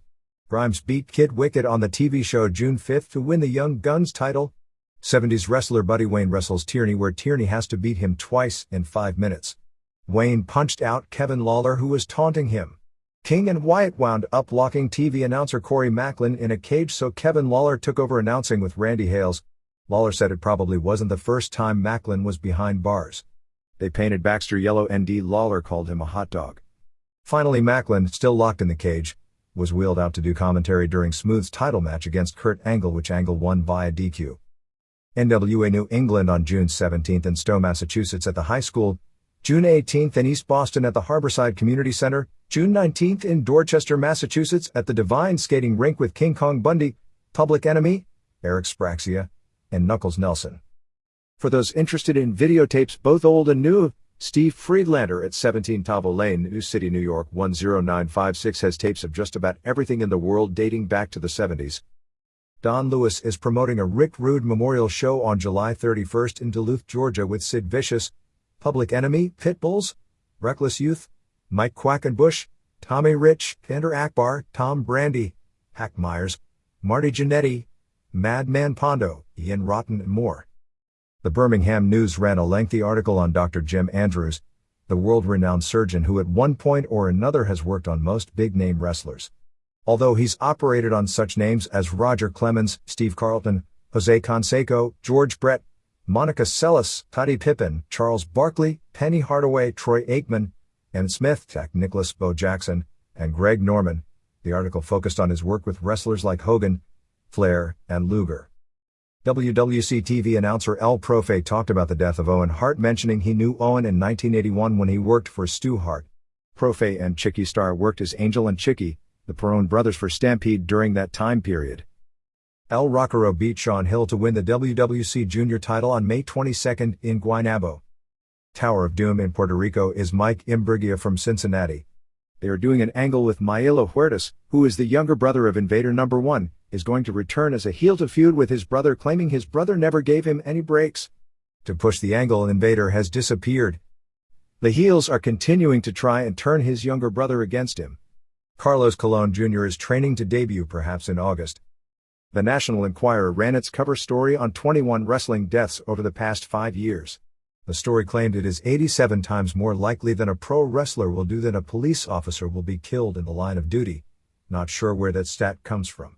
Among the names mentioned to get the number to 21 while only using US and Canadian guys were Rick Martello, a huge indie wrestler and promoter from Massachusetts who died of a heart attack, Steve King, a WWF prelim wrestler long since out of the scene, Jeep Swenson, who did wrestle regularly in the 80s but aside from one WCW infamous pay-per-view match hadn't wrestled in many years, Dan Curtis, the promoter in Michigan, Jeremy Sumter, indie guy, Tiny Anderson, another indie guy, Black Venus, a woman wrestler from the 80s, Ian Peters, Ref Brady Boone, who did wrestle in the 80s before coming back as a WCW official, John Ayers, who was not a wrestler but instead a famous pro football player with the Super Bowl champion 49ers in the early Joe Montana era, who did a few wrestling angles as a referee for Crockett and commissioner for Watts, who was also best friends with Terry Funk and a football teammate of several big-name pro wrestlers like Tito Santana, Tully Blanchard and Ted DiBiase at West Texas State University, and Jerry Orotsky, who wrestled in the 80s in many small circuits as Jerry Oski, Jerry Allen and Jerry O in WWF and died in his early 30s of a heart attack linked to heavy steroid use, but he'd been out of the business for many years by that point,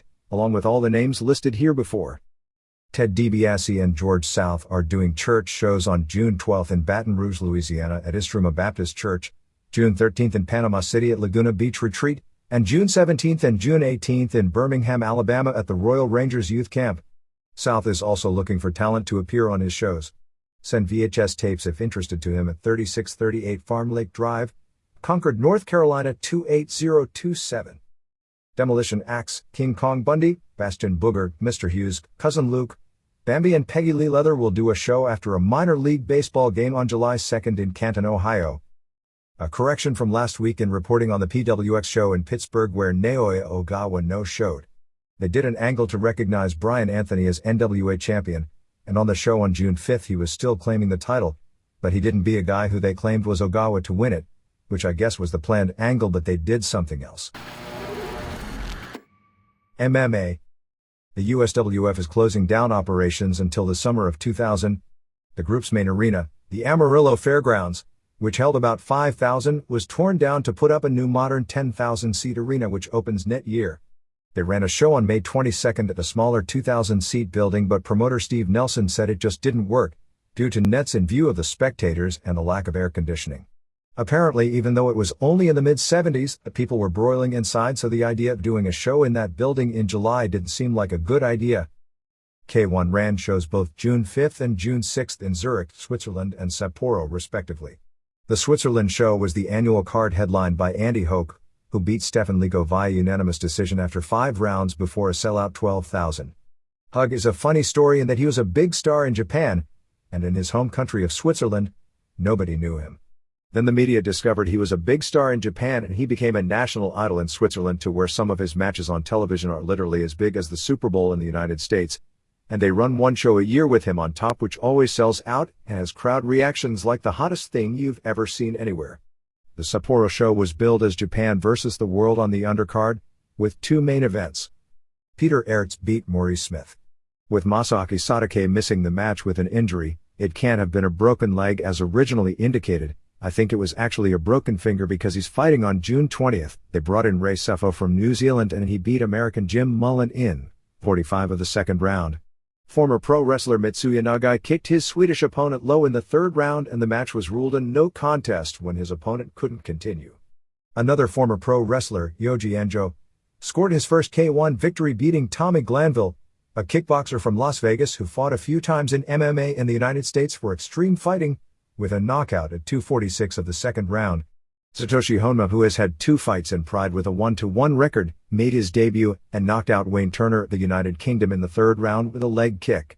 Promoter Kazuyoshi Ishii after the show said that when the new Sapporo Dome opens in 2001, that K1 will run there as an annual event every June.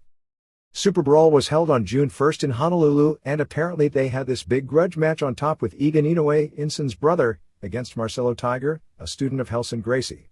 There has been bad blood for some time between Inoue and Gracie. Tiger had Inoue by 30 pounds and it turned into a total slugfest with Tiger bleeding from the mouth early. Tiger started head-butting and throwing elbows, both of which were illegal.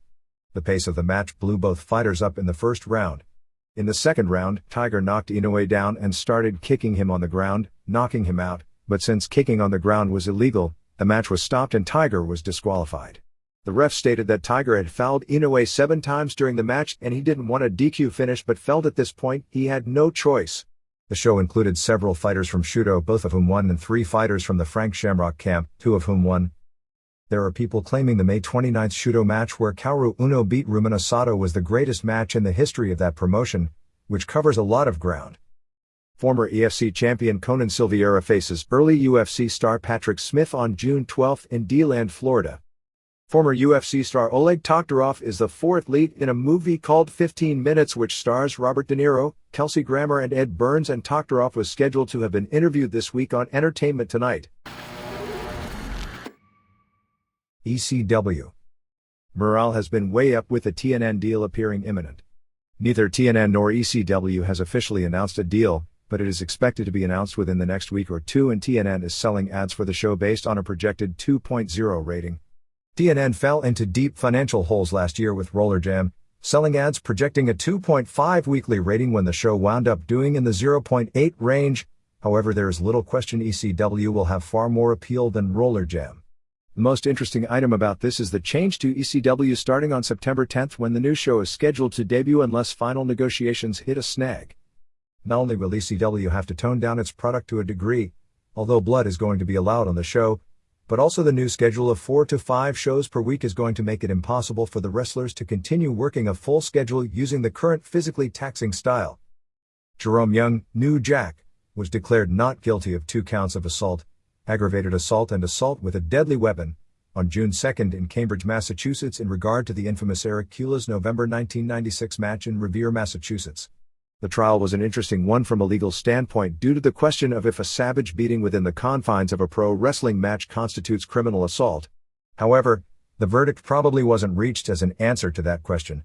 Kulas, who was 17 at the time, in his testimony said that he thought he was going to wrestle 2 dwarves and shockingly found himself on the wrong end of a beating by the gangsters, claiming it was an ambush and that he feared for his life, was contradicted by virtually every witness who testified he knew what the match would be, agreed to be cut, and had even done a similar blood and weapons match on an indie show a few weeks earlier. The incident, one of the sickest in wrestling history, saw New Jack cut Kulas far too deeply, resulting in a sick amount of blood loss and needing 50 stitches to close the cut. Kulas did testify that the guitar that hit him was made of balsa wood and the chair he was hit with was rubber and not steel. During the trial, Tom Laughlin, Tommy Dreamer, testified that he was with Kulas most of the night and that even after the match, Kulas asked him if he'd proven himself and could get a job with the promotion. According to Paul Heyman, New Jack will only be used sparingly with the promotion. New Jack was at the house show on June 6th in Gainesville, Georgia but wasn't used. Neither Chris Condito nor Tammy Sitch were at the shows this week, nor was Axel Rotten, who was scheduled originally to do a feud with Balls Mahoney, but after no showing the first night of the tour, is apparently finished once again. Sid also missed the TV taping on June 4th in Dalton, Georgia. House shows this past week saw June 4th TV in Dalton, Georgia drew 1,300, June 5th in Columbus, Georgia drew 400, and June 6th in Gainesville, Georgia drew 450. Morale at the shows was the best in nearly a year. Apparently the wrestlers, after believing they'd been lied to forever about new deals, realized the TNN deal is for real and the company isn't going to fold. They're trying to turn Balls Mahoney into a new Cactus Jack, as he's willing to take the sick bumps and bleed to get over.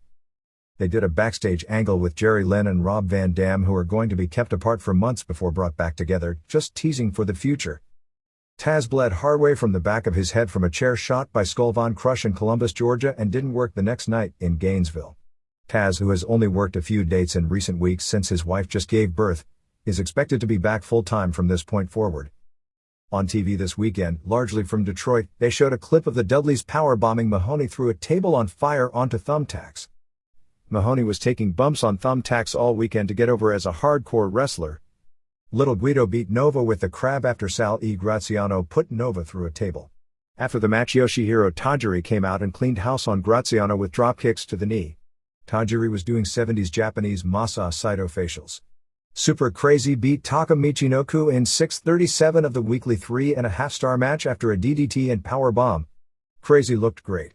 Taka is getting a rep for being lazy since he's learned WWF style, to do as little as possible, just enough to get over on house shows, which is not the general attitude in ECW, but he's still a real talent, and even at 3/4 speed, with Crazy working hard, it's a hot match.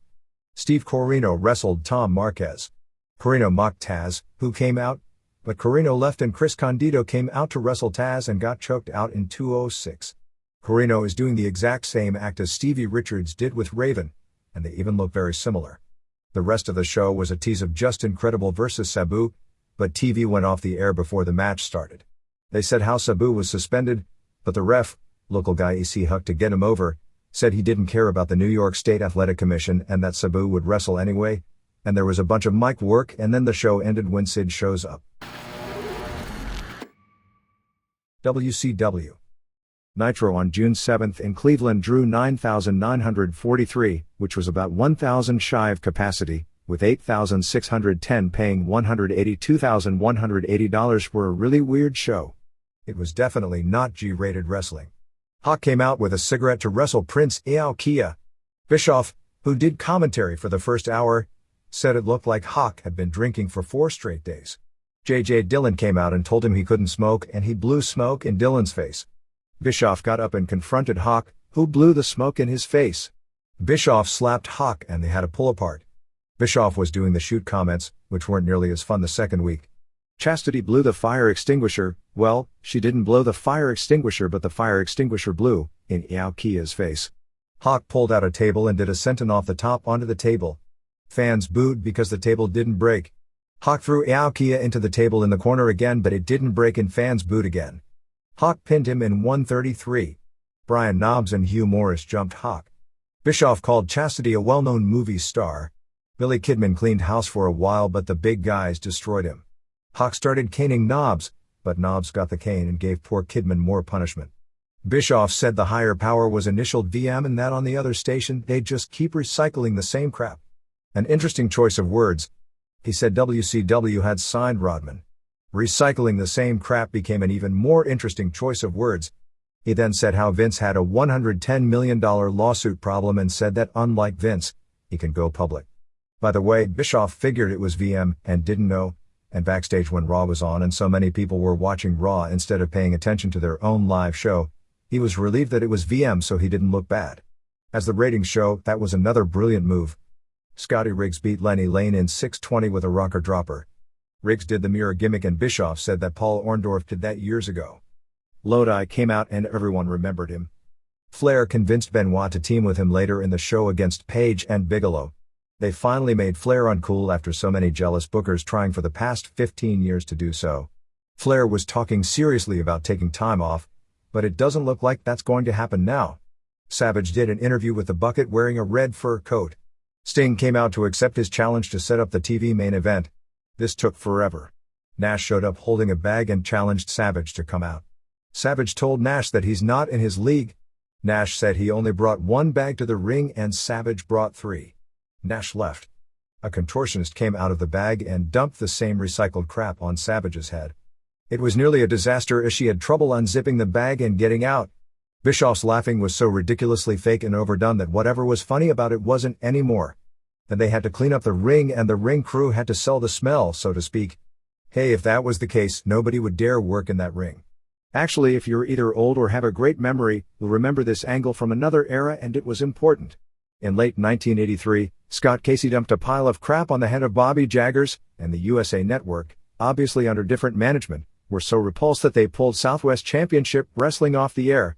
The fact SWCW was behind in paying their bills was certainly another factor, and it was replaced by All-American Wrestling hosted by Vince McMahon and the WWF, which was the flagship national cable show leading to the WWF's national expansion the next year. Judging from how the ratings plummeted the rest of the show, history may be repeating itself. Bischoff said that Benoit, Guerrero, Malenko and Kidman haven't gotten their break and said some of it was his fault but even more of it was Flair's fault. Flair and Benoit faced Page and Bigelow for the tag titles. Bischoff was pushing Benoit hard in commentary. Match had real good heat. Benoit was struggling to make the hot tag but Flair walked off. Anderson was even mad at Flair and jumped on the apron to join the match. Saturn ran in and did the same. Benoit tagged Saturn, who used a Death Valley driver on Page for the pin to win the titles in 12-19. That's a short-lived title reign planned, by the way. Kanyon came out to celebrate, but of course turned on Saturn and the Freebirds. Let's see, Bam Bam is Bam Bam, and I guess DDP is Hayes, so that makes Kanyon Buddy Roberts, destroyed Saturn and Benoit. This was real good. La Parka and Silver King beat Damien and Cyclope in 7-14 when Parka powerbombed Damien through a table and then onto 2 chairs for the pin. This was a total complete disaster. By this point Bischoff was gone, so Tony Schiavone and Bobby Heenan laughed their way through the match, saying over and over in the most demeaning tone possible that this was a Mexican hardcore match. These guys were out there killing themselves for no reason at all. Topes into baseball bat swinging chair shots. The announcers laughed like it was funny. Tope con hilo into a chair. Even funnier. Osai moonsault onto a garbage can. Why, that was downright hilarious. Swinging DDT outside the ring through a table. I wonder how long Joey Styles would last as announcer in ECW if he laughed his way through all those crazy spots in the Van Dam-Lin matches. He split his head open on the floor and got a concussion. That was the funniest thing I've ever seen. For body count was that Damien wound up with a sprained knee and Cyclope needed stitches, and nobody got over it all. Scott Norton got mad at the Bandle for not watching his back last week. They all had different stories of where they were and how they got there and why they weren't around. Ernest Miller pinned Horace Hogan in 156 after hitting him with a crowbar. The Bandle hit the ring. Hogan said, "Am I in Tampa?" Stevie Ray said, "I think we're in Pittsburgh, no Cleveland." Unlike just about everything else to this point in the show, that was funny. Piper came out for a verbal confrontation with Bagwell. Piper destroyed Bagwell, who choked under pressure as he was supposed to stay with him toe-to-toe and froze. But this was beyond stupid. Piper asked Bagwell if he'd ever main evented in Madison Square Garden. "Hello, Roddy." Madison Square Garden is controlled by the other guys. Main eventing MSG is a 70s term. Today it's pay-per-view, the arena is practically irrelevant. Bagwell sort of pointed that out, not really because he froze, but he tried. Piper came back and said how they still have fights in Madison Square Garden. And they do, and it's the other guys. Thanks for clearing up to the few who haven't figured out that the other guys are the big leagues and you're on top in the has-been league.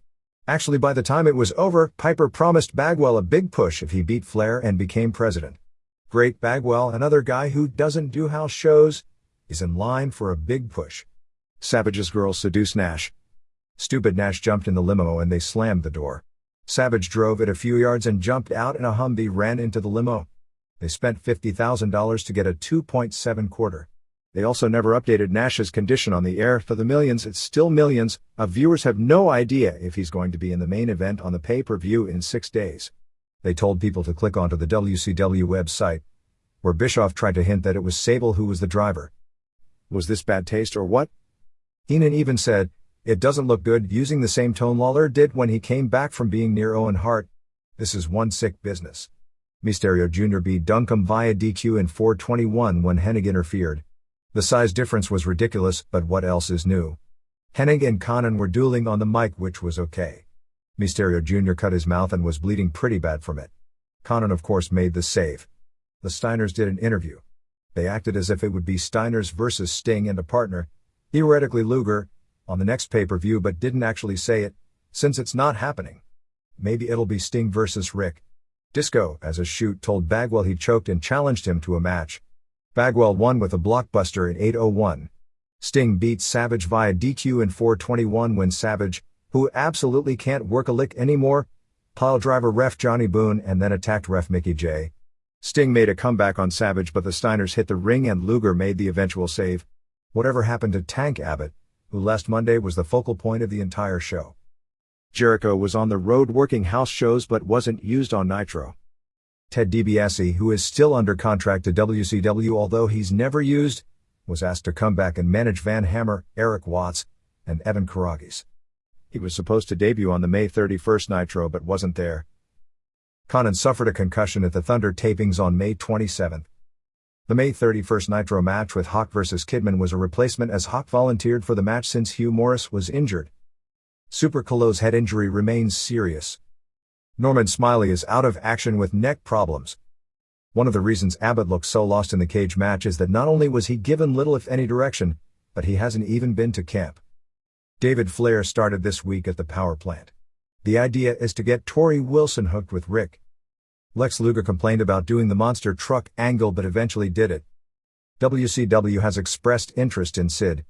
They were supposed to have a meeting with him about a contract over the weekend, but we haven't heard if the meeting took place. There was some interest expressed in Shane Douglas and there may be talks this week. Bischoff was said to have interest in him but Nash doesn't want him around.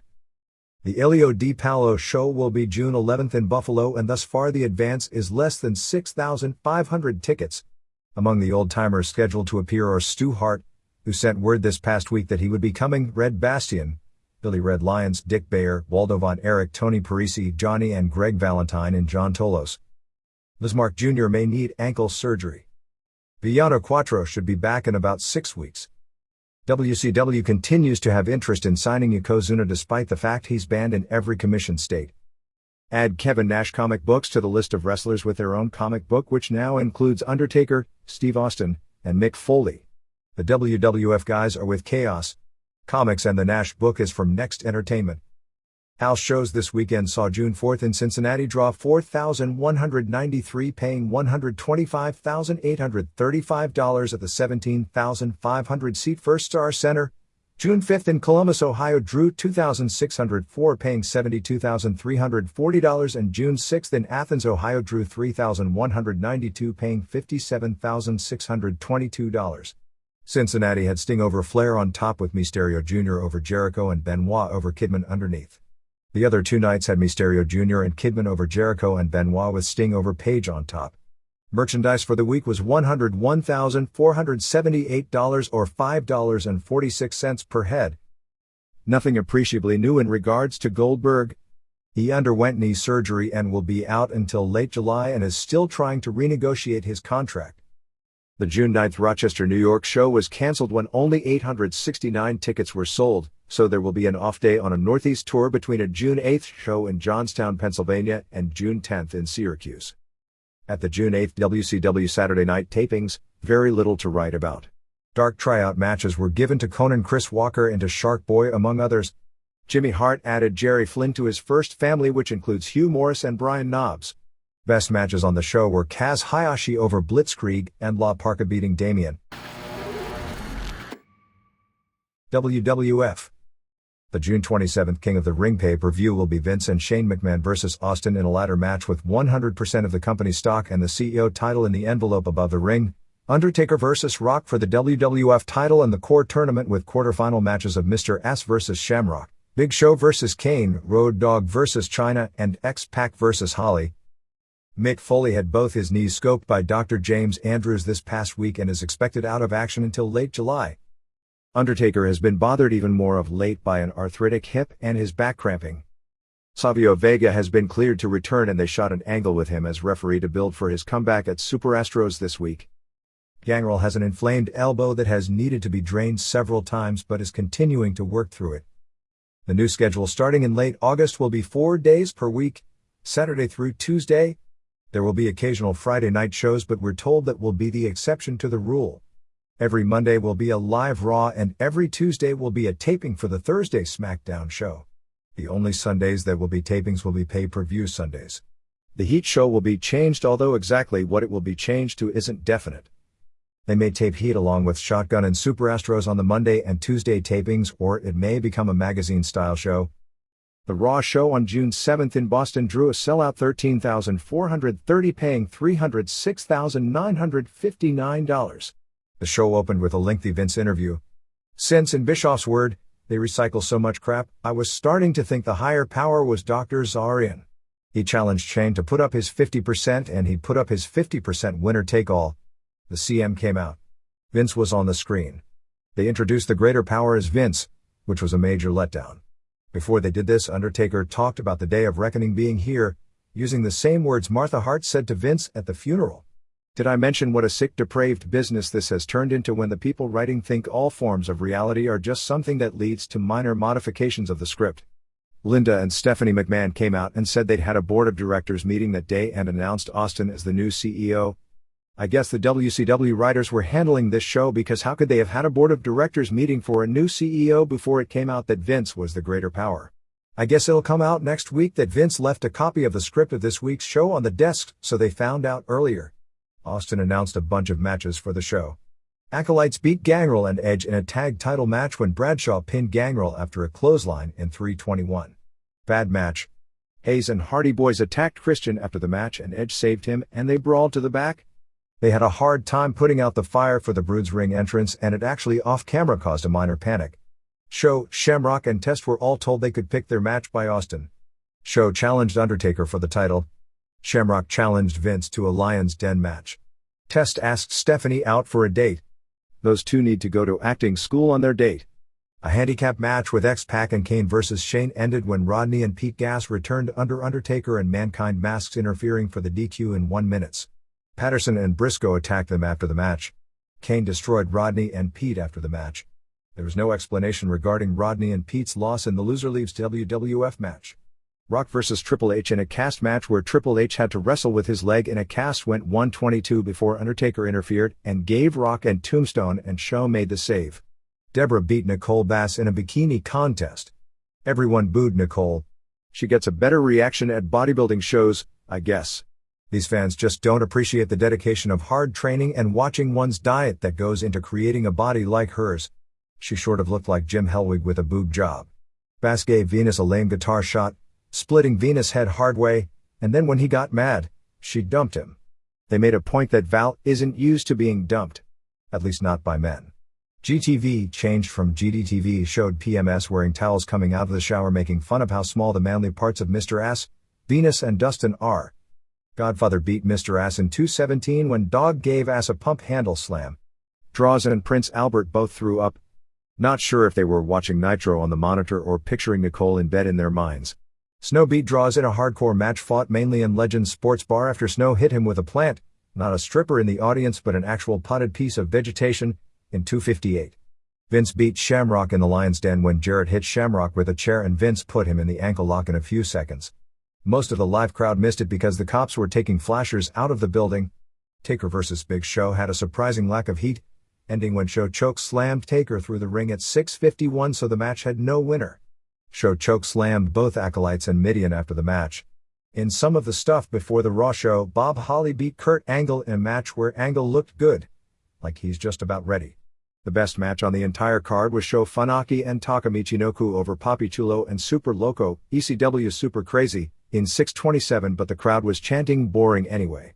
Ref Savio Vega accidentally hit Miguel Perez with a pipe after taking it from El Merenguero, and counted Perez out for the pin with similar facials as the night Michaels counted out Undertaker against Bret Hart. The June 8th show in Worcester, Massachusetts, which was another sellout, opened with a dark match as Angle beat Meat and after the match the three women walked out on Meat.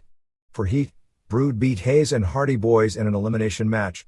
Christian pinned Matt Hardy, who was distracted by Too Cool.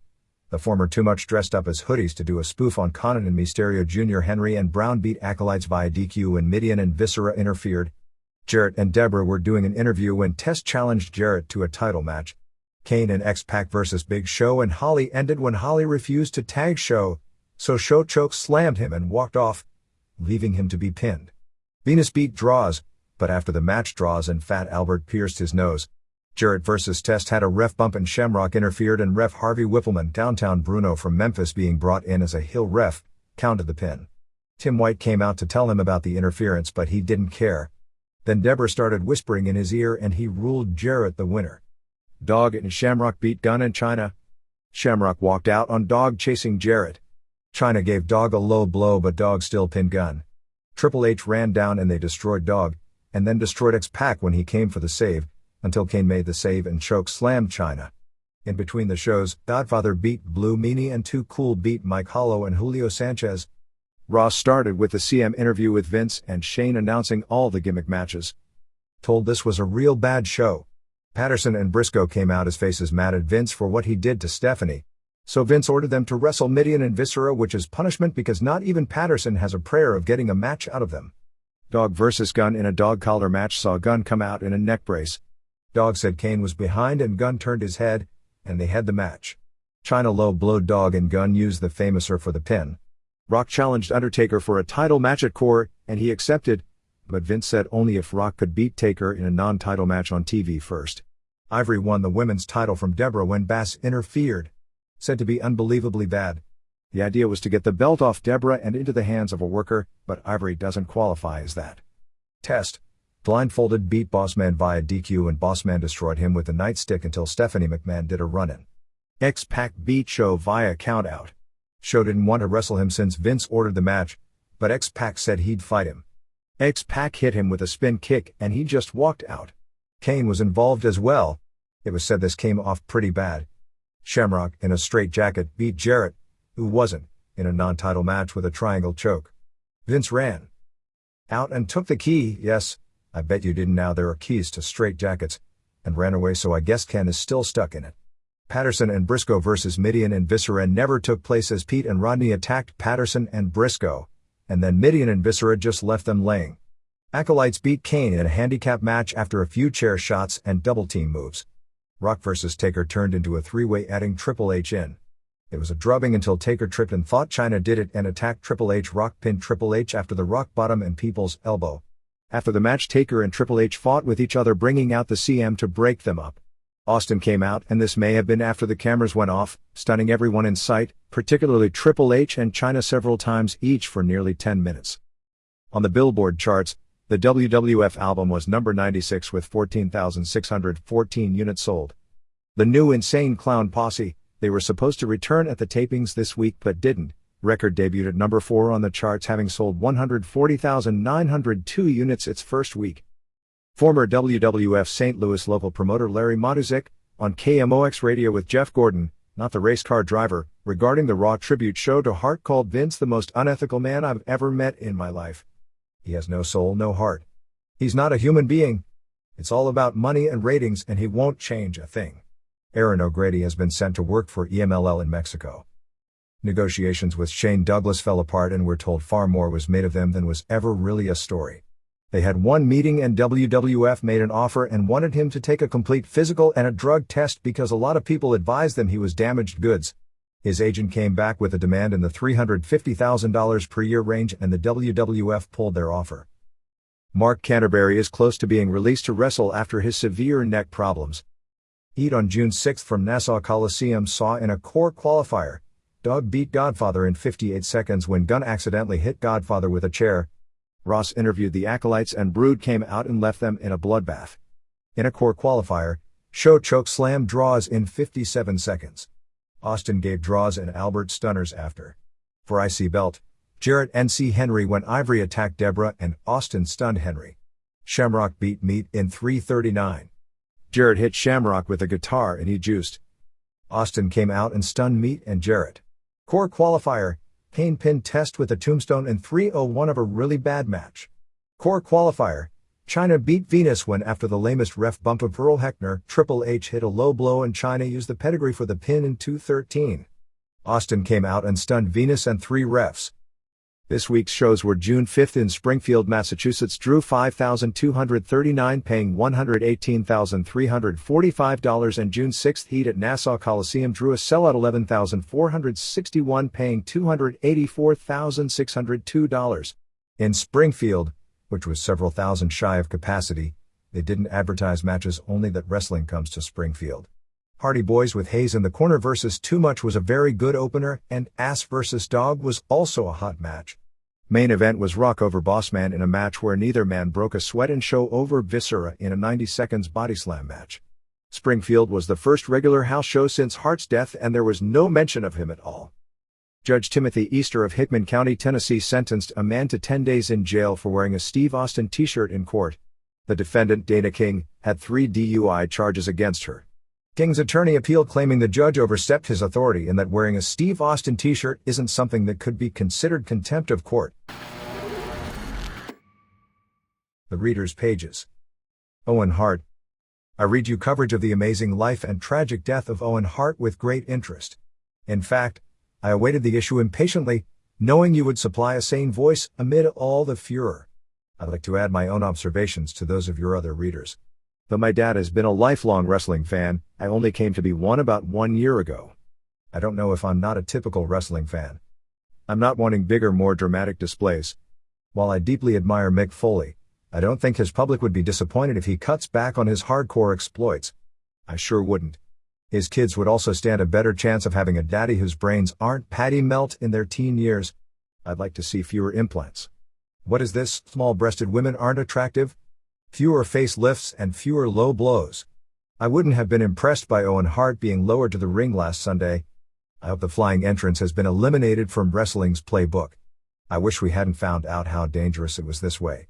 I won't attempt to second-guess the call to continue the pay-per-view show. I don't know what I would have done in that instance under those pressures. With regard to the Raw show, I think anyone with half a brain cell saw who was sincere and who wasn't. I wish they had delayed it, for the sakes of those people who were honestly grieving. It would have been a mercy to give them more time to pull themselves together. What I don't understand is how shocked people are at Vince McMahon's behavior then and afterwards. Of course it was clearly an attempt at damage control. Of course he's covering his ass. The man is a wrestling promoter.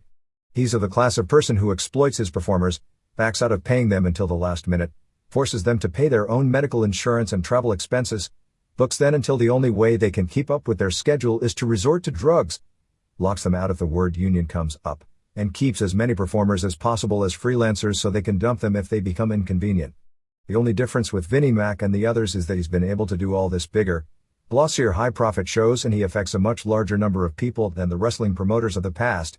When it comes to things like certain aspects of Monday night's televised memorial for Owen Hart, my reaction has been and always is, and this is a surprise because the only way to get promoters to behave better is for the wrestlers themselves to stand up for themselves. So long as there is no balancing out the promoter's power, they will demand long hours, dangerous maneuvers, and sane schedules. The only choice the wrestlers will have is to do as they're told, or find another job. Big-name wrestlers should realize now is the time to slow down pursuit of individual bucks and glory to give something back for the present and future of the industry that made them famous, and so something to help ensure that those who follow them work in a better profession. If Owen Hart's death is to mean anything, don't let it mean nothing but that media talking heads ranted and raved to place blame yet again and nothing more.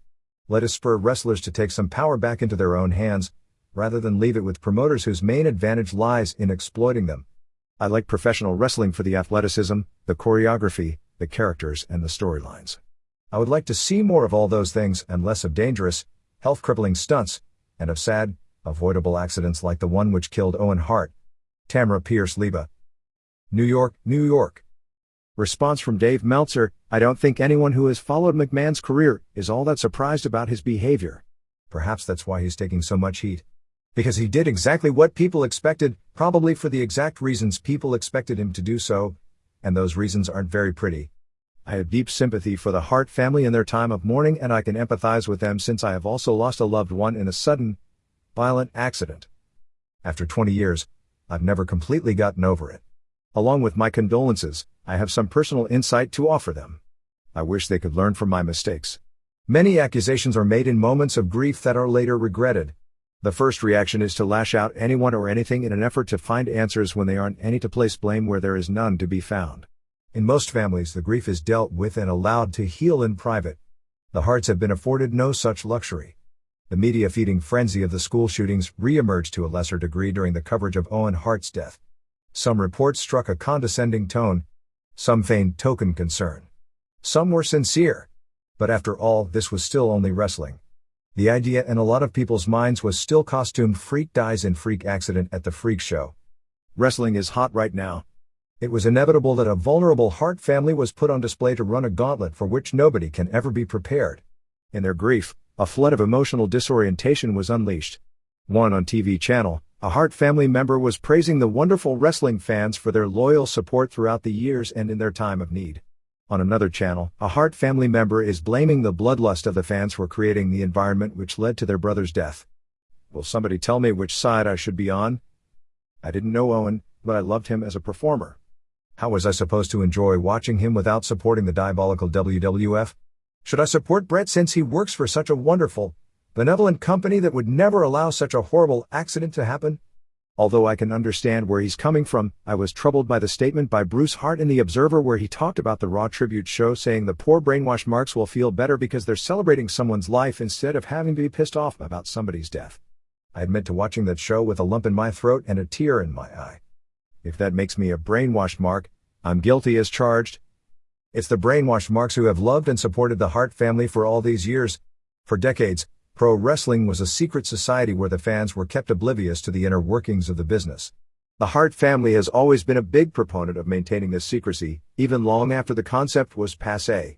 Now we're suddenly supposed to be able to sniff out all the deceit and ulterior motives of those in charge when they do something that on the surface appears to be sincere.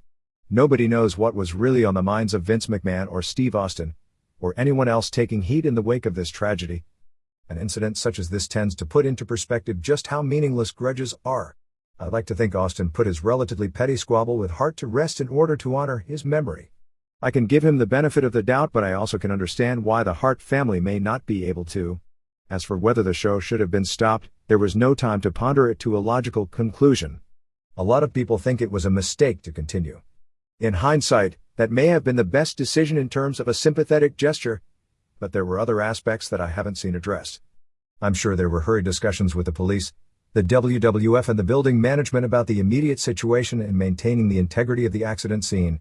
I doubt when it came time for the ultimate decision that the police left it up to McMahon. If the fans are as unfeeling and bloodthirsty as some maintain, what further tragedy might have occurred in the wake of a cancellation? I read reports of a pall of silence engulfing the arena, but I also saw goofy, revved-up fans mugging for the camera behind a visibly shaken Jim Ross and Jerry Lawler and "Show us your puppy" signs being hoisted in the stands while the paramedics were working desperately in the ring. Who knows how these callous fans might have reacted? An exaggerated worry? Perhaps. But a safety issue that also had to be considered. I wish the Hart family counselors greasing the wheels of legal action against Vince McMahon would also encourage their clients to maintain a low profile until their initial shock and emotional distress are allowed to subside, although that's already too late. So many of the family's public statements have been contradictory and counterproductive to whatever it is they hope to accomplish. I know this from personal experience and from mistakes I've made under similar circumstances. I wish they had been allowed by the media to mourn their tragedy in private like almost any other family would be able to. From the moment of the accident on, there was nothing Vince McMahon could have done to avoid total vilification from the Hart family and his detractors. This is totally understandable considering the circumstances of the accident. I don't know if his subsequent actions were sincere or not, but I do know that no conclusion short of McMahon confessing to Owen's murder will appease the family's grief. No such appeasement ever came for me either. I am very sympathetic to the Hart family's situation, perhaps more than this letter may indicate. It's just that I know exactly what they are feeling and I cringe when I see them saying too much too soon. Name withheld by request. What else can be said about Owen Hart that hasn't been said? A husband. A father. The youngest of 12 kids. In my opinion, one of the most underrated workers of all time. He'll be missed more than anyone will ever know. I sympathize somewhat, as a wrestling fan for 15 years, as well as being the youngest in a family of 7 children. My oldest brother died tragically when I was 12 in a car accident. He was 26, leaving a fiancée and an unfinished house that was being built. He was going to settle down to be a husband and a father. He was an overall decent guy. When I saw Martha Hart on television, my heart went out to her and the entire family. People say it gets easier as time moves in. But it really gets harder. Nothing is more cherished than family. The one thing I can say that my family has in common with the Hart family is that we are also close. As you can see, I'm not focusing on his athletic accomplishments. That's not what this is about. It's about an overall good guy being taken away from us way too soon. It should have never happened. Why the show went on, I'll never understand. Mark Bryan, Newport, Rhode Island. I've been a subscriber to your newsletter for several years now and enjoy it very much. You do a great job, especially when covering the deaths of people in the wrestling business. Unfortunately, you have had several opportunities to shine in this area of late. This past Monday's Raw was truly touching. It was strange to see such a genuine depth of emotion on a professional wrestling television show. Tim McDaniel, Storm Lake, Iowa. Thank you for the terrific Owen Hart issue. I did interviews locally for NBC and the San Diego Union Tribune, and it's a tough subject. I agree with your views 100%. Let's hope that some changes come about, but I'm not counting on it. Corey Van Cook, San Diego, California. The Owen Hart issue woven together with the Brian Pillman Memorial Show was a gem. When Howard Cosell criticized the National for having a wrestling column, he wasn't appreciating your gifts. Arthur Ashe commented in his book Days of Grace that he needed to excel in every aspect of his craft for acceptance because of the burden of racism. The ignorance and intellectual laziness of writers who pay token attention to pro wrestling brings you a similar burden. Like Arthur Ashe, The Observer delivers excellence that mandates respect. It's hard to imagine a more effective way of detonating the fantasy aspect of wrestling than describing the surviving family. But denial is strong enough to not get the lesson learned from the deaths of the Von Erichs. Another somber wave to wrestling with shadows. Those paying close attention wonder about the Bulldog and Sonny. Regardless of everything else, the death rate should be an alarm that causes internal examination of the business and not the self-deception expressed in cruel damage control or a spouse downing painkillers to demonstrate out-of-control tolerance. How Owen Hart died outraged me. Accidents happen, but this was on a pay-per-view show and rehearsing the stunt should have minimized the risks. Amusement park patrons bungee jumped without mishaps. It was tragically mind-boggling. Don't get me started about the machine grinding on afterwards. May the gods' love soften the hurt and loss Helen, Stu and the Hart family feel. Kevin Donlin, Glen Burnie, Maryland. Why is anybody the least bit surprised Vince McMahon continued the pay-per-view after Owen Hart's death? With millions on the line, what other decision would you have expected? Of course he would celebrate Owen's life on Raw. What better way to set a ratings record and kick the throat of TNT? Why are you surprised Paul Heyman said he would have continued the show? Heyman and McMahon have done more to desensitize the public than any other two individuals in the history of this sport.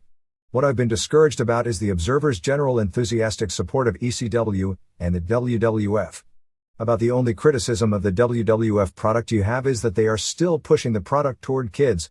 Do you really think a steady diet of kidnapping, Satanism, sacrilegious angles, obscene language, woman abuse, sexual perversity, burnings, running down of decency and trying to mock everyone that doesn't agree with you is healthy for any part of society? The same media that has been praising Vince McMahon for his tremendous TV ratings now criticizes him for not stopping the pay-per-view.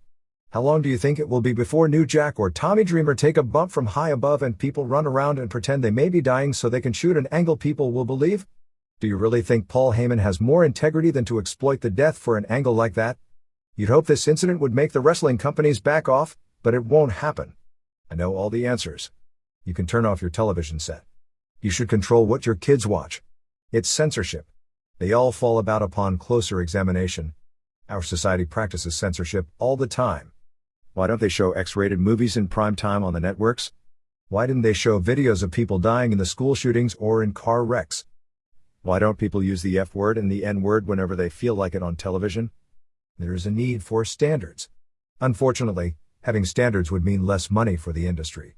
So what will pro wrestling learn from this tragedy? Nothing, as usual. If Vince McMahon wouldn't stop one pay-per-view after the death of one of the most respected wrestlers in the business, why would he change one thing that would mean him less money? Oh yes, and Vince kept saying it was Owen who hit the release button and caused his own death. The first thing he did was put out a story to work to save him some money in the inevitable lawsuit. Paul Verlander, Gloucester, New Jersey. I think the best tribute WWF, WCW and every other wrestling organization in the world can do for the late Owen Hart is to never ever allow another wrestler to descend from the ceiling of an arena again. What on the surface seemed like a very simple stung can be very dangerous and life-threatened, as we all learned. The wrestling world has a history of not learning from its mistakes, so hopefully this time they will. No stunt, no matter how spectacular it looks, is worth a life. Owen Hart was a great wrestler and he'll be missed. I hope people will remember him as the man he was and not because of the way he died. We must learn from this tragic accident. But Owen deserves more than to be known as simply the wrestler who fell to his death.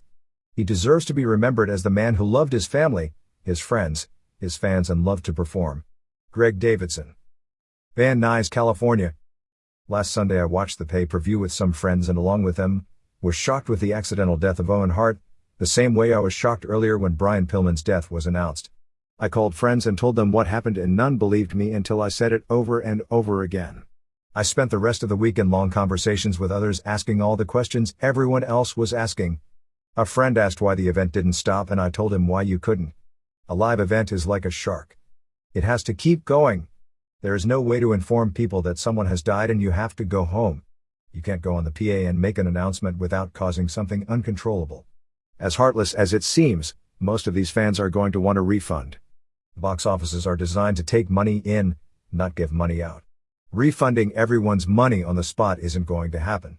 You can't tell folks to come back another day for a refund or give credit for a future event in the city. With us fans at home, the situation is somewhat easier, but not much. We would have had to call our cable companies for a credit or an elimination on our bills. Now I can order a pay-per-view without talking to someone, but if I want a credit, I have to talk to someone, which takes forever. In this situation, with only 2 matches remaining, obviously refunds aren't likely to happen until quite a few board meetings. I can afford to write off a screwed-up pay-per-view, but some folks out there would have lit up the phone lines trying to get their cash back. Nobody really knows what was going on in the back. I do know I read something about the building manager saying that WWF handled this professionally and responsibly. And it may not seem like they did to some, but they also did on Monday as well. WCW should be ashamed at the half-ass way they handled it. I do remember Owen briefly worked there, and Brett was still working for them. 3 black armbands doesn't cut it considering the number of former WWF employees there. Lawrence Evans. Chicago, Illinois. Response from Dave Meltzer: entertainment events get canceled fairly often. The idea that it's impossible because it would cause a riot is ridiculous, especially under this situation. There was no riot 3 weeks ago in Charlotte when the race was canceled. And there was no riot when the ump died in Cincinnati opening day 1996 and the game was canceled. Those events had to refund 3 times the number of tickets WWF would have had to. Baseball games get rained out after a few innings all the time. When was the last time the umps with an unplayable field were thinking, we can't do that? Because we have live television commitments and if we cancel there could be a riot, or say the box office has no provisions to refund tickets? Or simply that mindless the show must go on. Baseball postponed the World Series, a tons bigger deal than a wrestling pay-per-view event, for a week and basically killed much of the interest in that year's series. Because of an earthquake, because going on without waiting a week would have been in poor taste. Hockey postponed playoff games several days because of what happened at Columbine. World Series baseball coverage is a tons bigger deal than an episode of Raw, even a guaranteed record-setting one. Neither of those was a death of a participant on the team right in front of the fans. If you bring up Thurman Munson, a baseball player who many years ago died and no games were canceled, it isn't like he died on the field and they just scooped up his body and kept playing. And the Hank Gathers analogy is flawed because when he was carried from the floor, he was still alive, and more importantly for those using that analogy to prove a point, is when the word did get back that he had died in the hospital, the game was in fact canceled at that point. Fact is, WCW made provisions to refund tickets in Providence for a house show last year and lived through it because Goldberg didn't show, not because somebody had died in front of the fans. WWF made provisions to refund tickets to house shows when they canceled events and or offer credits for the next date when Austin missed a few dates last year, and for shows last week in Canada that didn't go on as scheduled. WWF even canceled 2 shows just before the main event, which did cause riots, since they specifically refused to offer refunds because Shawn Michaels didn't want to perform because the crowd was out of control and he walked off. As far as the myth they'd be out millions on pay-per-view, that's a convenient story to say. If they just had stopped the show because of the death and announced it would instead take place the following Tuesday in Moline, Illinois, a show that also wasn't canceled, it would have caused some major inconvenience and some added cost but would not have resulted in having to refund millions of dollars. And please don't tell me that wrestling fans are that callous that they wouldn't understand when they lived through WCW cutting off a pay-per-view without showing the world title match at last year's Halloween Havoc and all the problems that caused cable companies for no reason except incompetence. WWF already set a precedent that they could do it a few years ago when a power failure screwed up a pay-per-view show, and they just redid the show the following Tuesday. There were people backstage who knew Hart was dead within 5 minutes of impact, but now, Conveniently, the word is that nobody knew until 1 hour later. Of course, the building manager is going to back the WWF's decision. They are a major client, and in a business like that you don't badmouth the decision of a tenant. Using that as evidence of anything is like saying that since none of the wrestlers didn't appear on the show, that they all agreed with the decision. My compliments on the Owen Hart issue. Once again, your best work always comes under unfortunate circumstances. I believe that despite his damage control efforts, that Vince McMahon will receive extremely negative repercussions for months as a result of all this. I think I'm about fed up with the American wrestling scene. I'm better off reading about WWF and WCW than even fast-forwarding through the shows. It's all soap opera with no athletics at all now. I'm lucky if there are 5 matches a month suitable to save. Looks like I'm going to concentrate on Japan only. Do you know where I can find Pancrase and Rings tapes? Bilitani, Cupertino, California. Response from Dave Meltzer: while I haven't been there, I know there are Japanese video stores in San Francisco that carry them.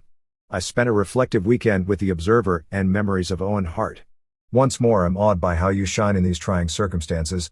It seems you're at your best when this business is at its worst. I appreciated the depth of your coverage and of your observations. I cried many tears this week, and learning more of who this man was helped me to grieve. It occurs to me that one of the voices we might have heard from in tribute was Shawn Michaels. It would have been much more fitting for Michaels to have said Owen was never a nugget, and it would have been lovely to hear a tribute from someone who might think to testify about Owen's incredible ability in the ring. I too wondered about the show's finish with the beer tribute. Under the circumstances, since his bad feelings toward Owen were public, it may have been more appropriate for Austin to speak, rather than do anything that could even be vaguely interpreted as simply something to get the company over. Maybe slamming beers together was just easier than trying to explain how you can grieve for a good father, husband, brother, athlete, and peer despite the fact you didn't like him. And I really wish they had simply muzzled The Rock. I'd like to think better of him than that. While I treasure the tributes, the Raw show still felt like it was somewhat exploitative of the genuine grief of Owen's peers. I prefer not to believe that Vince McMahon did this without at least some amount of altruism, because I felt as if the Raw special helped us all to grieve. I have to think he feels terrible about this for the right reasons and not just because he's anticipating a lawsuit. I don't know what the proper forum would be for him to express this, but maybe he does feel bad about not stopping the show. Maybe he knows he made a big mistake. However, Bruce Hart's observation that the Raw special was like OJ doing a tribute to Nicole rang painfully true. It was pitiful that Titan decided to keep the guys somewhat in character for their tributes. It makes sense to keep a character called The Undertaker away from a real death, but I expect Mark Calloway might have had something to say. I kind of think that if we're being asked to handle death on our television screens, that even the littlest of children could understand that Mark Calloway is an actor, and that maybe he liked Owen too. You wondered why the moment of finding out about Owen Hart's death was different than finding out about Brian Pillman's. I think it was because we were all there for Owen's death. Brian died before he was found. He weren't aware it was happening. But for a matter of seconds we were there while Owen was passing away. The nature of the shock and the immediacy are so different. Also, you were very aware of the life of Brian Pillman, that he was in constant pain, and was medicating the pain. Owen Hart, a vice-free family man, wasn't on anyone's death watch list. Pauline Weiss, New York, New York. Response from Dave Meltzer: the Raw special was what it was, but it wasn't like OJ doing tribute for Nicole. Owen Hart is dead. I don't know whether to cry or throw up. Actually, I've done both. It's terrible. This one really hurts. Your last issue was an incredible piece of work and I thank you for it. Your opening paragraph put everything into perspective. My prayers go out to the Hart family, whose pain and suffering has to be incredible. Kevin Hanser, Edina, Minnesota. I became a wrestling fan when I was 11 years old. I grew up in a small upstate New York town. The only wrestling that was on television was at midnight. I would stay up late and excitedly wait for the only hour of wrestling on a week. My dad took me to see my first live match at Madison Square Garden. It was a 4-hour drive to New York City. The main event was a 1-hour draw between Bob Backlund and Don Muraco. I'll never forget the excitement in the crowd. I left the arena that night a changed person. I now had the fever. I was a fan. As I went on in life, I discovered that many who were in the wrestling business discovered the same fever at a young age and had never lost it. As easily and as insulting as the word mark is used by those in wrestling, the truth is that most of them were and will always be fans. That's what motivated them into the business in the first place. From 1981 to 85, I think I purchased any and every wrestling magazine published. With the influx of cable into our neighborhood, I now had many hours of wrestling a week to enjoy. I would always dream of walking down the aisle, of hearing the crowd roar. I would pretend that my living room was the arena and I would turn up the volume on the television and walk into the room and hear the crowd's adulation. The date is 1993. I'm pacing back and forth in a small, humid field house in South Miami, ready to make my pro wrestling debut as a masked heel. The looter. It's summer and the show is outdoors. It's hot. I'm experiencing a roller coaster of emotions. I'm nervous and afraid, and I feel a little like crying. This is the realization of a lifelong dream. This is the culmination. I just hoped I didn't screw up. It was only a few months earlier, while working in a fitness center, that I was talking to a local independent wrestler who offered me a chance to train with him. I caught on fast. I'd been practicing for it my entire life. My wrestling career began and ended on the independent scene. July 29, 1995. I was in the main event. I was the babyface that this gym filled with 500 people came to see. Backstage, I didn't talk to many people. I didn't like very many of them. Too many felt I shouldn't be in the main event. Many of the older guys were resentful. Over the previous 2 years, I discovered there are few friends in wrestling and many enemies. Most on the independent circuit have full-time jobs. They wrestle for the fun of it. Ironically, the atmosphere isn't fun at all.